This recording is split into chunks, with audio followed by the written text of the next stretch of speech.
श्रीकृष्ण गोविंद हरे मुरारे, श्रीनाथ नारायण वासुदेव। श्रीकृष्ण गोविंद हरे मुरारे, श्रीनाथ नारायण वासुदेव। श्रीकृष्ण गोविंद हरे मुरारे, श्रीनाथ नारायण वासुदेव। श्रीकृष्ण गोविंद हरे मुरारे, श्रीनाथ नारायण वासुदेव। श्रीकृष्ण गोविंद हरे मुरारे, श्रीनाथ नारायण वासुदेव। सर्वत्र गोविंद नाम संकीर्तनम, गोविंद गोविंद। ओम गजानन पद्मार्कं गजानन महर्निशम् अनेकदं तं भक्तानाम् एकदन्तमुपास्महे। ओम श्री महागणपतये नमः। गुरवे सर्वलोकानां भिषजे भवरोगिणां निधये सर्वविद्यानां दक्षिणामूर्तये नमः। अस्मद्गुरुचरणारविन्दाभ्यां नमः। ज्ञानानन्दमयं देवं निर्मलस्फटिकाकृतिम् आधारं सर्वविद्यानां हयग्रीवमुपास्महे। ॐ श्री हयग्रीवमूर्तये नमः। सरस्वती नमस्तुभ्यं वरदे कामरूपिणि, विद्यारम्भं करिष्यामि सिद्धिर्भवतु मे सदा। ओम श्री महासरस्वत्यै नमः। उमाकोमलहस्ताब्जसम्भावितललाडगं हिरण्यकुण्डलं वन्दे कुमारं पुष्करस्रजम्। ओम वेट्रिवेल मुरुगनुक्कु हरोहरा। भूतनाद सदानंद सर्वभूतदयापरा, रक्ष रक्ष महाबाहो शास्त्रे तुभ्यं नमो नमः। स्वामिये शरणमय्यप्पा। कोमलं कूजयन् वेणुं श्यामलोऽयं कुमारगः, वेदवेद्यं परं ब्रह्म वासदां पुरतो मम। सायंकाले वनन्दे कुसुमितसमये सैकते चन्द्रिकायां, त्रैलोक्याकर्षणाङ्गं सुरवरगणिका मोहनाभङ्गमूर्तिं, सेव्यं शृङ्गारभावैः नवरसभरितैः गोपकन्या सहस्रैः, वन्देऽहं रासकेळीरतमतिसुभगं वश्यगोपालकृष्णम्। आनीलश्लक्ष्णकेशं ज्वलितमकरसल्कुण्डलं मन्दहासस्यन्दार्द्रम्, कौस्तुभश्रीपरिगतवनमालोरुहाराभिरामम्, श्रीवत्साङ्गं सुबाहुं मृदुलसदुदरं काञ्चनच्छायचेलं, चारुस्निग्धोरुमम्बोरुहललितपदं भावयेऽहं भवन्दम्। श्रीकृष्ण गोविंद हरे मुरारे, श्रीनाथ नारायण वासुदेव। श्रीकृष्ण गोविंद हरे मुरारे, श्रीनाथ नारायण वासुदेव। श्रीकृष्ण गोविंद हरे मुरारे, श्रीनाथ नारायण वासुदेव। സർവത്ര ഗോവിന്ദ നാമ സങ്കീർത്തനം. ഗോവിന്ദ ഗോവിന്ദ. മോക്ഷാബ്ദിസാരമയ ഭാഗവതാഖ്യദദ്നോ നാരായണീയ നവനീതമഹോ ഗൃഹീത്വാ മായാമയൗകപരിതപ്തജനായ യോദാത് നാരായണാവനിസുരായ നമോസ്തു തസ്മൈ. ഗംഗാ ഗീതാ ച ഗായത്ര്യഭി ച തുളസികാ ഗോപികാ ചന്ദനം തദ് സാളഗ്രാമാഭി പൂജാ പരപുരുഷ തദൈകാദശീ നാമവർണാ ഏതാന്യഷ്ടാപ്യയത്നാന്യൈ കലിസമയേ ത്വൽപ്രസാദ പ്രവൃദ്ധ്യാ ക്ഷിപ്രം മുക്തിപ്രദാനീത്യഭിദദുർഷയഃ തേഷു മാം സജ്ജയേതാഃ. പീതാംബരം കരവിരാജിത ശംഖചക്ര കൗമോദഗീ സരസിജം കരുണാസമുദ്രം രാധാസഹായമതിസുന്ദരമന്ദഹാസം വാതാലയേശമനിശം ഹൃദി ഭാവയാമി. വാതാലയേശമനിശം ഹൃദി ഭാവയാമി.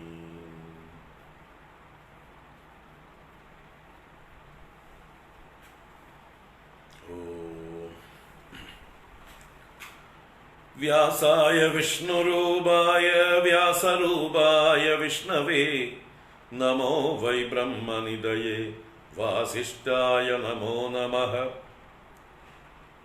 യം പ്രവ്രജന്തമനുപേതമപേതകൃത്യം ദ്വൈപായനോ വിരഹകാതര ആജുഹാവ പുത്രേതി തന്മയതയാ തരവോഭിനേദുഃ തം സർവഭൂതഹൃദയം മുനിമാനതോസ്മി.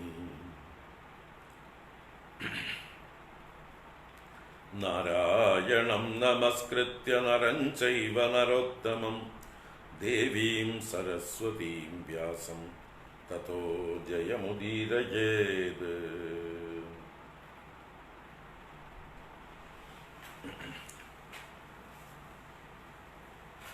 ഹരി ഓം ഹരി ഓം.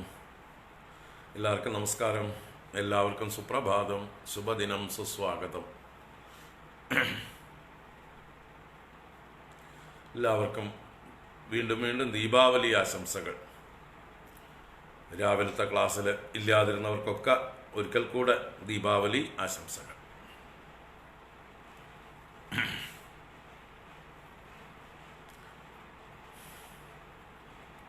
നാരായണീയ പഠന പരമ്പര 57-ാം ക്ലാസ്സിലേക്ക് ഏവർക്കും സുസ്വാഗതം. ഇന്ന് നമ്മൾ 20-ാം ദശകം ഋഷഭ ചരിതം എന്ന് പറയുന്ന ചരിതത്തിലേക്ക് പ്രവേശിക്കുകയാണ്. ശ്രീമദ് ഭാഗവതം പഞ്ചമസ്കന്ധത്തിലെ 3-ാം അധ്യായം അവസാന ഭാഗം മുതൽക്ക് 2 അധ്യായങ്ങളിൽ പിന്നെ 4-5 അധ്യായങ്ങളിലാണ് ഋഷഭദേവന്റെ ചരിത്രം വർണ്ണിച്ചിരിക്കുന്നത്. 6-ാം അധ്യായത്തിലേക്കും കുറച്ച് വ്യാപിച്ചു കിടപ്പുണ്ട്. അങ്ങനെയുള്ള ഋഷഭയോഗീശ്വരൻ്റെ ഭഗവാന്റെ ഒരു അംശാവതാരമാണ് ഋഷഭയോഗീശ്വരൻ. ആ ചരിതം നമുക്ക് ആദ്യം വായിക്കാം, എന്നിട്ട് വിഷയത്തിലേക്ക് വരാം. ഓം ഹരി ഓം. ദശകം 20 ഋഷഭയോഗീശ്വര ചരിതം. പ്രിയവ്രതസ്യ പ്രിയപുത്രഭൂതാത് ആഗ്നീദ്രരാജാത് ഉദിതോ ഹിനാഭിഃ ത്വാം ദൃഷ്ടവാൻ ഇഷ്ടദമിഷ്ടിമധ്യേ തവൈവ തുഷ്ട്യൈ കൃതയജ്ഞകർമാ അഭിഷ്ടുതസ്തത്ര മുനീശ്വരൈസ്ത്വം രാജ്ഞഃ സ്വതുല്യം സുതമർത്ഥ്യമാനഃ സ്വയം ജനിഷ്യേഹമിതി ബ്രുവാണഃ തിരോദദാ ബർഹിഷി വിശ്വമൂർത്തേ നാഭിപ്രിയായാമതമേരുദേവ്യാം ത്വമംസതോ ഭൂത് ഋഷഭാഭിദാനഃ അലോകസാമാന്യഗുണപ്രഭാവപ്രഭാവിദാശേഷജന പ്രമോദഃ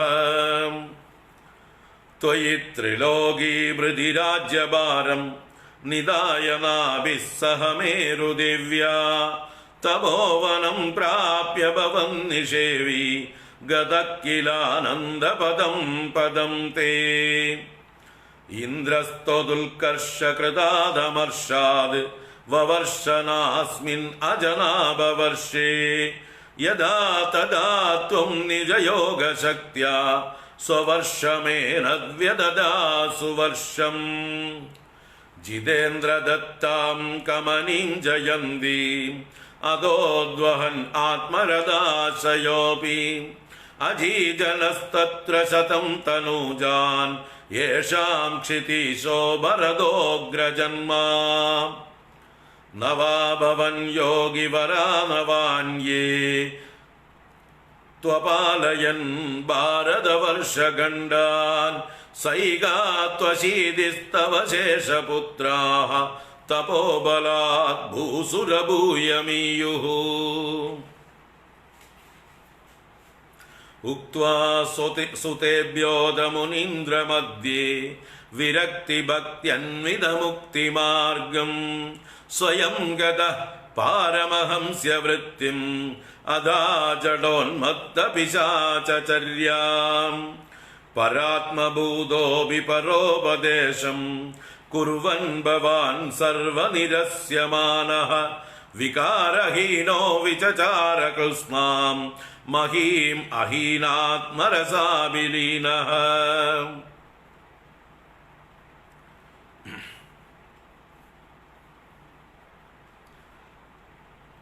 ശയുവ്രതം ഗോമൃഗകാകചര്യാം ചിരം ചരന്നാപ്യപരം സ്വരൂപം ദവാഹൃതംഗക്കുടകാചലേ ത്വം താപാന്മമാഭാഗുരുവാതനാദ ശയുവ്രതം ഗോമൃഗകാകചര്യാം ചിരം ചരന്നാപ്യപരം സ്വരൂപം ദവാഹൃതംഗ കുടകാചലേ ത്വം താപാന്മമാപാകുരുവാദനാദ താപാന്മമാപാകുരുവാദനാദ സർവത്ര ഗോവിന്ദനാമ സങ്കീർത്തനം ഗോവിന്ദ ഗോവിന്ദ.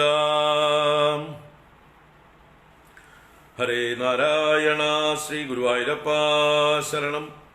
ശ്രീ ഗുരുവായൂരപ്പ ശരണം. ശ്രീ ഗുരുവായൂരപ്പ ശരണം.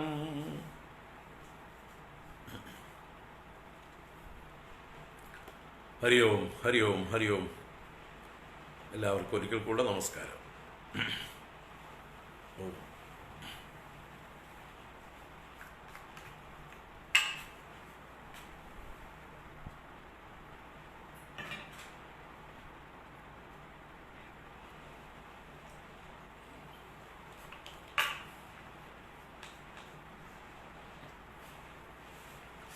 നാരായണ.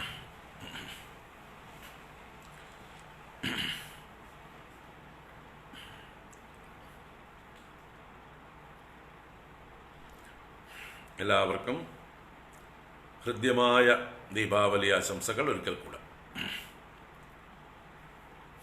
ജീവിതം മുഴുവൻ ദീപാവലി ആവട്ടെ. എന്നും അകത്തും പുറത്തും പ്രകാശപൂർണമാവട്ടെ. എന്നും മധുരമയമാവട്ടെ ജീവിതം. ആനന്ദമയമാവട്ടെ, ആഹ്ലാദകരമാവട്ടെ. അതിനായിക്കൊണ്ട് എല്ലാവർക്കും ആശംസിക്കുന്നു. രാവിലെ ദീപാവലിയെക്കുറിച്ച് കുറച്ച് പറഞ്ഞു. എങ്കിലും പുതിയ ആളുകൾക്കും വേണ്ടി ഇന്നത്തെ വിശേഷങ്ങൾ എന്തൊക്കെയാണെന്ന് ഒന്നുകൂടെ സൂചിപ്പിക്കാം. കേരളത്തിൽ പൊതുവെ ദീപാവലി ആചരണം, ആഘോഷം വളരെ ചുരുക്കമായിരുന്നു.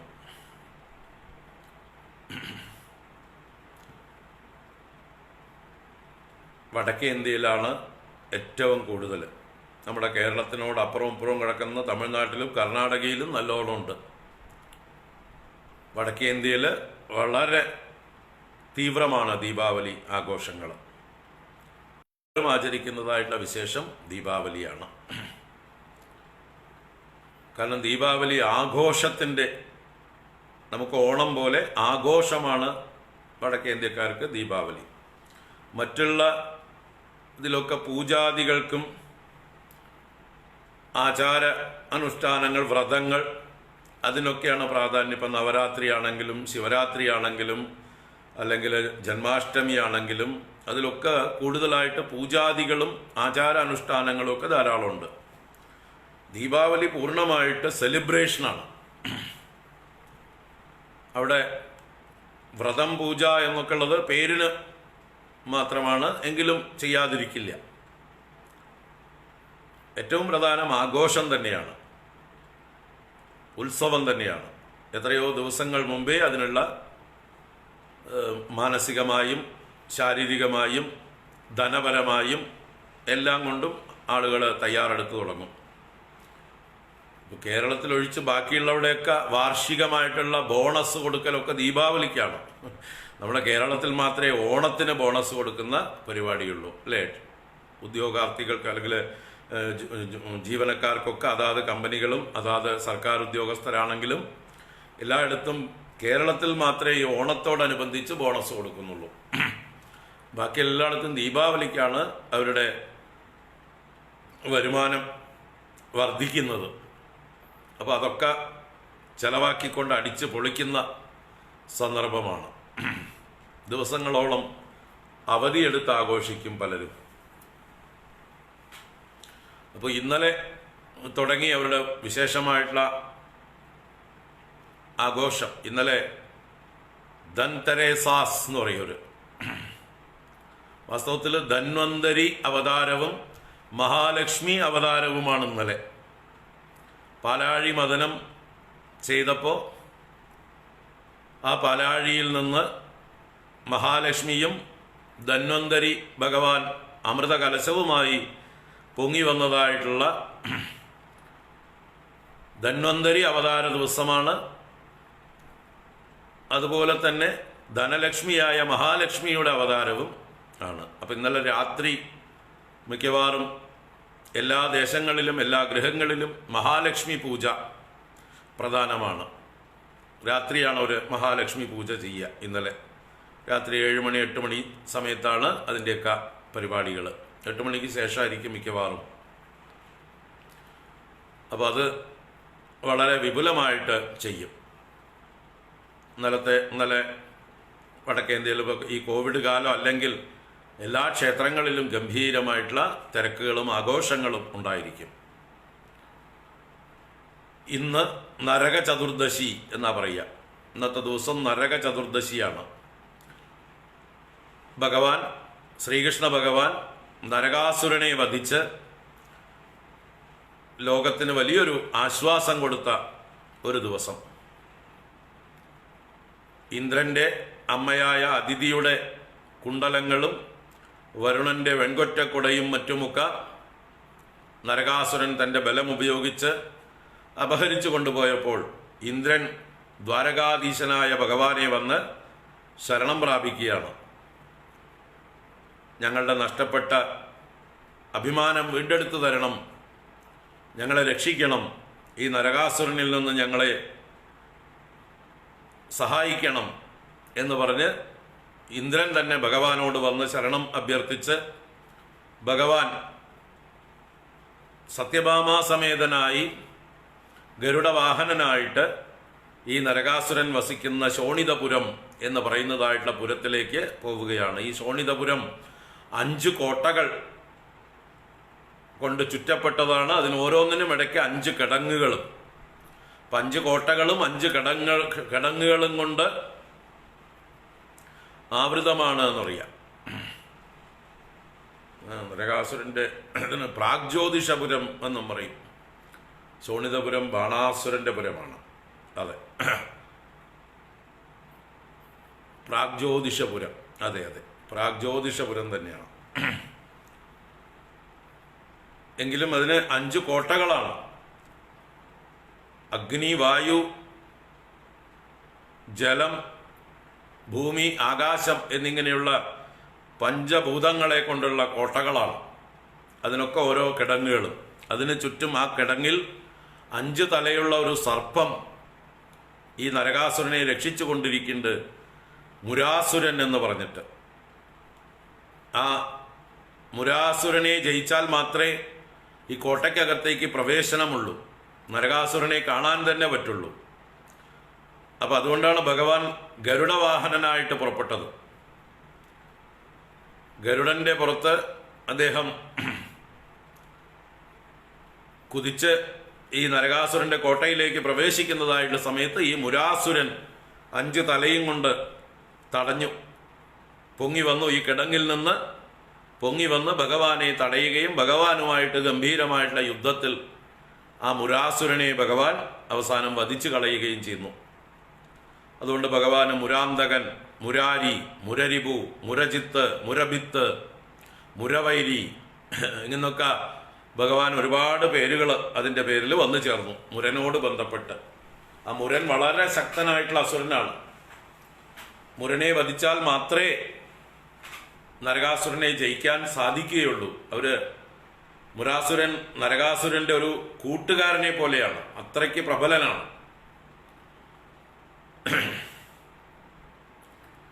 അപ്പൊ ആ മുരാസുരനെ വധിച്ചതിന് ശേഷം പിന്നെ ഭഗവാൻ നരകാസുരന്റെ കോട്ടയ്ക്കകത്തേക്ക് പ്രവേശിച്ച് നരകാസുരനുമായി യുദ്ധം ചെയ്യുന്നു. ആ നരകാസുരൻ വളരെ ശക്തനായതുകൊണ്ട് ഭഗവാനെ മോഹാത്സ്യപ്പെടുത്തുന്നുണ്ട്. ഭഗവാൻ പോലും ഒരു മോഹാത്സ്യം വാസ്തവത്തിൽ അഭിനയിക്കുകയാണ്. എന്തിനു വേണ്ടി വെച്ചാൽ ഈ നരകാസുരൻ ഭൂമിപുത്രനാണ്. നമ്മുടെ ഭഗവാൻ വരാഹമൂർത്തിയായി അവതരിച്ചപ്പോൾ വരാഹമൂർത്തിയുടെ വിയർപ്പ് തുള്ളികൾ ഭൂമിയിൽ വീണ് ആ ഭൂമിക്ക് ഈ വരാഹമൂർത്തിയിൽ നിന്നുണ്ടായ ഒരു പുത്രനാണ് നരകാസുരൻ എന്നാ പറയാം. അപ്പോൾ വരാഹമൂർത്തിയുടെ വിയർപ്പിൽ നിന്നുണ്ടായ ആളാണ്. അപ്പൊ തന്നെ ഒരു അശരീരി ഉണ്ടായി, ഇവൻ ഭഗവാനാൽ വധിക്കപ്പെടും എന്ന്.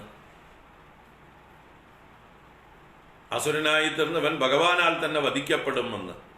അപ്പോഴാണ്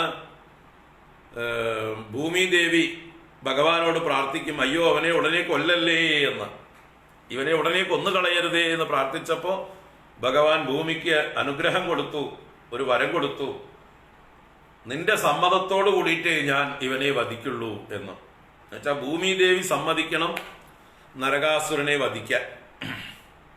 സ്വന്തം പുത്രനായ നരകാസുരനെ വധിക്കാൻ ഭൂമിയുടെ സമ്മതം വേണം. അപ്പൊ അതാണ് ഇവിടുത്തെ ഒരു കഥയുടെ ഒരു മർമ്മം ഉള്ളില്. അതിനാണ് ഭഗവാൻ സത്യഭാമയെ കൂടെ കൊണ്ടുവന്നത്. സത്യഭാമ ഭൂമിയുടെ അംശമാണ്, ഭൂമിയുടെ അവതാരമാണ്. ലക്ഷ്മീദേവി രുക്മിണിയായി അവതരിച്ചപ്പോൾ ഭൂമിദേവിയാണ് സത്യഭാമയായിട്ട് അവതരിച്ചത്. അപ്പൊ സത്യഭാമയുടെ സമ്മതം കിട്ടിയാൽ ഭൂമിയുടെ സമ്മതം കിട്ടിയ പോലെയായി. അതിനുവേണ്ടി ഭഗവാൻ നരകാസുരനുമായിട്ടുള്ള യുദ്ധത്തില് ഒന്ന് മോഹാത്സ്യപ്പെട്ട് വീണപ്പോ സത്യഭാമയ്ക്ക് കോപമായി. സത്യഭാമ തന്നെ ഈ നരകാസുരനെ ശപിച്ചുകൊണ്ട് സത്യഭാമ ആയുധമെടുത്ത് നരകാസുരനോട് യുദ്ധം ചെയ്യുന്നുണ്ട്. അങ്ങനെ സത്യഭാമയുടെ ശാപം, ഇവൻ എങ്ങനെയെങ്കിലും ഒന്ന് മരിച്ചാൽ മതി എന്നുള്ളതായിട്ടുള്ള ഒരു അവസ്ഥ വന്നു. അപ്പോഴാണ് ഭഗവാൻ മോഹാത്സ്യത്തിൽ നിന്ന് ഉണർന്നു വന്ന് പിന്നെ നരകാസുരനെ വധിക്കുന്നത് യുദ്ധത്തില്. അപ്പൊ ആ സത്യഭാമയുടെ സമ്മതത്തോടുകൂടെ ഭഗവാൻ നരകാസുരനെ വധിച്ചു കളയുകയാണ്. അതിനുശേഷം ഭൂമിദേവി തന്നെ വന്ന് ഭഗവാനെ സ്തുതിക്കുന്നതായിട്ടുള്ള സ്തുതിയൊക്കെ ഉണ്ട്. അപ്പൊ അതിലാണ് നമഃ പങ്കജനാഭായ നമഃ പങ്കജമാലിനി നമഃ പങ്കജനേത്രായ നമസ്തേ പങ്കജാംഗ്രയേ മുതലായ ശ്ലോകങ്ങളെ കൊണ്ട് ഭൂമിദേവി ഭഗവാനെ സ്തുതിച്ചു. എന്നിട്ട് ഈ നരകാസുരന്റെ പുത്രനെ കൊന്നുകളയരുത് എന്ന് പറഞ്ഞ് അനുഗ്രഹം മേടിച്ചു. ആ പുത്രനെ അവിടുത്തെ രാജാവാക്കി വാഴിച്ചു. അതിനുശേഷം നരകാസുരന്റെ കോട്ടയ്ക്കകത്തുള്ള കാരാഗൃഹത്തിൽ 16,000 കന്യകമാരെ ബന്ധിച്ചിരുന്നു. ആ കന്യകമാരെ മുഴുവൻ ഭഗവാൻ തുറന്നു വിടിയിച്ചു. നരകാസുരൻ കൊണ്ടുപോയിരുന്ന ഈ അതിഥിയുടെ കുണ്ടലങ്ങളും വരുണന്റെ ഛത്രവും ഭഗവാൻ തിരിച്ചെടുത്ത് ഇന്ദ്രന് കൊണ്ടുപോയി കൊടുത്തു. തിരിച്ചു വരുന്ന വഴി സത്യഭാമയ്ക്ക് പാരിജാത വൃക്ഷം വേണമെന്ന് പറഞ്ഞപ്പോൾ അവിടുന്ന് ഒന്ന് പുഴക്കിയെടുത്തു. അത് കൊണ്ടുവരുമ്പോൾ ഇന്ദ്രൻ തന്നെ ഭഗവാനോട് യുദ്ധം ചെയ്ത് തടഞ്ഞു. ഭഗവാൻ ഇന്ദ്രനെ തോൽപ്പിച്ചിട്ടാണ് പിന്നെ പാരിജാതം സത്യഭാമയ്ക്ക് വേണ്ടി കൊണ്ടുവന്നു. നേരത്തെ തന്നെ ഒരു പാരിജാതം ഇന്ദ്രൻ കൊണ്ടുകൊടുത്തതുണ്ട് ദ്വാരകയിൽ. അത് രുക്മിണിയുടെ ഗൃഹത്തിന്റെ മുമ്പിലായിരുന്നു. അതുകൊണ്ടാണ് സത്യഭാമയ്ക്ക് തനിക്ക് ഒന്ന് വേണമെന്ന് തോന്നിയത്, തൻ്റെ ഗൃഹത്തിൽ ഒന്ന് വേണമെന്ന് തോന്നിയത്. രുക്മിണിയോടുള്ള ആ ഒരു സാപത്ന്യ മത്സരമായിരിക്കാം.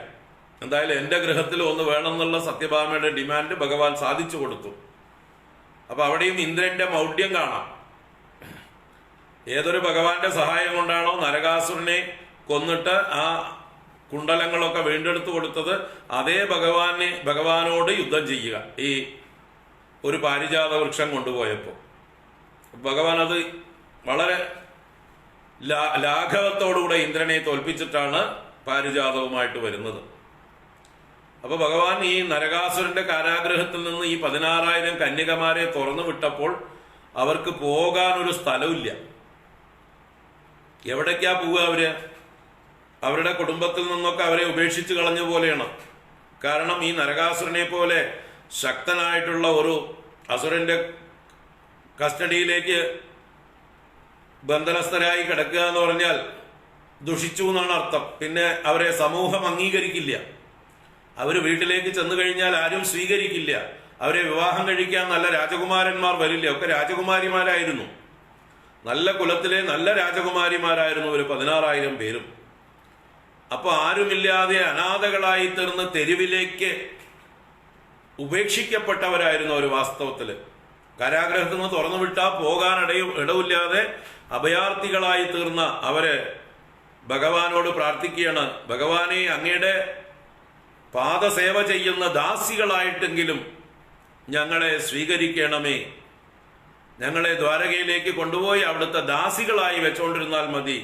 ഞങ്ങൾക്ക് ഭാര്യാപദവികളോ അങ്ങനെയുള്ളതിലൊന്നും ആഗ്രഹമേ ഇല്ല എന്ന് പറഞ്ഞുകൊണ്ട് ഈ 16,000 പേരും ഭഗവാനെ ഭർത്താവായിട്ട് കിട്ടാൻ പ്രാർത്ഥിക്കുകയാണ്. എന്നുവെച്ചാൽ ഭഗവാനെ അവരുടെ സ്വാമിയായിട്ട് കിട്ടാൻ പ്രാർത്ഥിക്കുകയാണ്. ഭഗവാൻ അത് സാധിച്ചു കൊടുത്തു. അതാണ് ഭഗവാന്റെ ഒരു മഹത്വം. തന്നെ ആശ്രയിച്ചവരെ ഒന്നും ഭഗവാൻ കൈവിടുകയില്ല. ഇപ്പൊ 16,000 പേരും ഭഗവാനെ ആശ്രയിച്ചു, വേറെ എവിടെയും പോകാനില്ലാതെ അനാഥകളായിട്ട്. അപ്പൊ ഭഗവാൻ അവരെ സ്വീകരിക്കാൻ തയ്യാറായി. വേറെ ആരും അവരെ ഇതുപോലെ രാജകീയമായി സ്വീകരിക്കുകയുമില്ല. വേറെ ആരെങ്കിലും ഭഗവാൻ ഏൽപ്പിച്ചു കൊടുത്തു എന്ന് വിചാരിക്കുക, ഭഗവാന്റെ വംശത്തിലുള്ള ആളുകളെ തന്നെ രാജകുമാരന്മാരോട് പറയുക, നിങ്ങൾ ആൾക്ക് ഓരോന്ന് വിവാഹം കഴിച്ചോളൂ എന്ന് പറഞ്ഞാലും അവർക്ക് പോലും സമ്മതമാവില്ല. അവരും ഇവരെ അവമാനിക്കും. കാരണം നരകാസുരന്റെ കാരാഗ്രഹത്തിൽ കടന്ന് ഇവരെ ബഹുമാനിക്കുകയില്ല. എന്നാൽ ഭഗവാന് അങ്ങനെ ഒരു ചിന്തയേ ഉണ്ടായിരുന്നില്ല.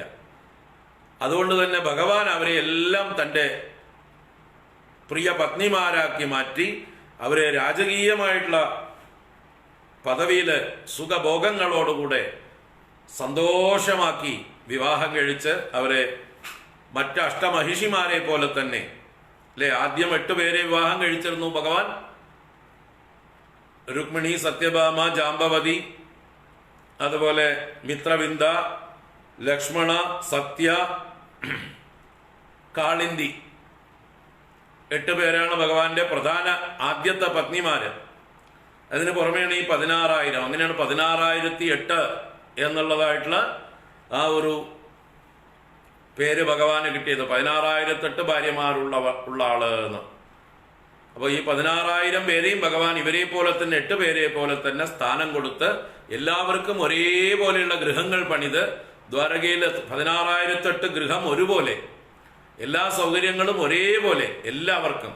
അപ്പൊ ആർക്കും ഒരു കുറവുമില്ലാതെ എല്ലാവരെയും സന്തോഷമായിട്ട് ഭഗവാൻ എന്താ പറയുക ആനന്ദിപ്പിച്ചു. അവർക്ക് ആർക്കും ഇന്ന് വരെ ഒരു കംപ്ലൈന്റ് ഉണ്ടായിട്ടില്ല ഭഗവാനെ കുറിച്ച്. കൃഷ്ണൻ ഞങ്ങളെ അവഗണിച്ചു, ഞങ്ങളെ അവമാനിച്ചു, മറ്റവൾക്ക് ഇത്തിരി പ്രാധാന്യം കൊടുത്തു, ഞങ്ങൾക്ക് ഇത്തിരി കുറഞ്ഞുപോയി, ഞങ്ങളെ ശ്രദ്ധിക്കാറില്ല എന്ന് ഇന്ന് വരെ കൃഷ്ണപത്നിമാരാരും തന്നെ ഒരു ഫാമിലി കോർട്ടിലും പോയിട്ടില്ല, ഒരു സഭയിലും പറഞ്ഞിട്ടില്ല. അന്വേഷിച്ചു നോക്കുക. അത് ഭഗവാന് മാത്രമേ സാധിക്കുള്ളൂ. അതാണ് നമ്മുടെ കുരുക്ഷേത്രത്തിൽ സമന്ത പഞ്ചകം എന്ന തീർത്ഥത്തിൽ ഒരു ഗ്രഹണകാലത്ത് എല്ലാവരും കൂടി സമാഗമിച്ചപ്പോൾ നമ്മുടെ പാഞ്ചാലി കൃഷ്ണപത്നിമാരോടൊക്കെ നിങ്ങളുടെ വിവാഹം എങ്ങനെയായിരുന്നു, നിങ്ങൾക്ക് ഇത്രയും പേര് ഈ ഭഗവാനെ എങ്ങനെ സന്തോഷമായിട്ട് ഒരാളെ വെച്ചിട്ട് നിങ്ങൾ ഈ 16,008 പേര് എങ്ങനെ കഴിഞ്ഞുകൂടുന്നു, ഇവിടെ എനിക്ക് 5 ആളുണ്ടായിട്ട് പോരാ എന്നുള്ള മട്ടിലായിരുന്നു പാഞ്ചാലി. തനിക്ക് 5 പേര് ലോകൈക ധനുർധരന്മാർ, പഞ്ചപാണ്ഡവന്മാർ, ശക്തന്മാരായിട്ടുള്ള ആളുകൾ, ആ 5 പേരുണ്ടായിട്ടും പാഞ്ചാലിക്ക് ദുഃഖമേ ഉണ്ടായിട്ടുള്ളൂ, കഷ്ടപ്പാടുകളെ ഉണ്ടായിട്ടുള്ളൂ, അല്ലേ, പീഡകളെ ഉണ്ടായിട്ടുള്ളൂ. മാത്രമല്ല ഇവർ 5 പേര് ശക്തന്മാരായിരുന്നു.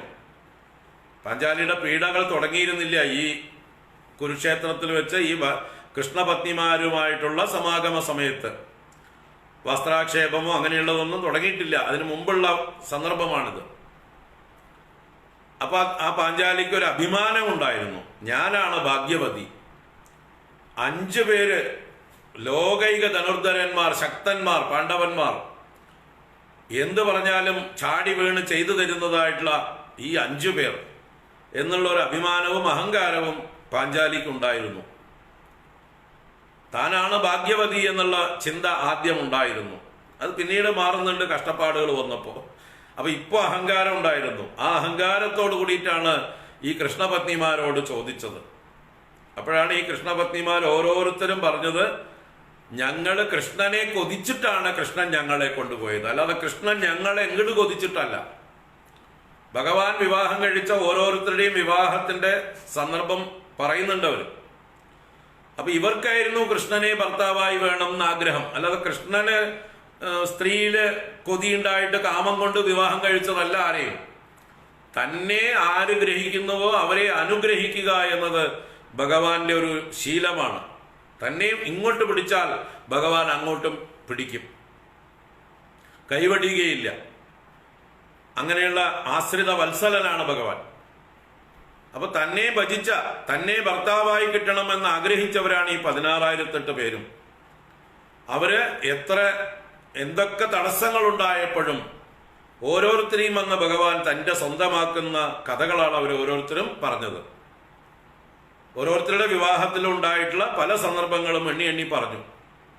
വെല്ലുവിളികളെല്ലാം നേരിട്ടുകൊണ്ട് ഭഗവാൻ എത്രയോ പേരെ ജയിച്ചുകൊണ്ടാണ് പലരെയും വിവാഹം കഴിച്ചത്. തടസ്സമില്ലാതെ അദ്ദേഹം വിവാഹം കഴിച്ചിട്ടുള്ള 2 പേരോ മറ്റേ ഉള്ളൂ. ഒരു തടസ്സമില്ലാതെ ഉണ്ടായിട്ടുള്ള വിവാഹം. അപ്പോൾ ഞങ്ങള് അദ്ദേഹത്തെ ഭർത്താവായി കിട്ടാൻ കൊതിച്ചു, അദ്ദേഹം ഞങ്ങളെ വന്ന് വീണ്ടെടുത്തു.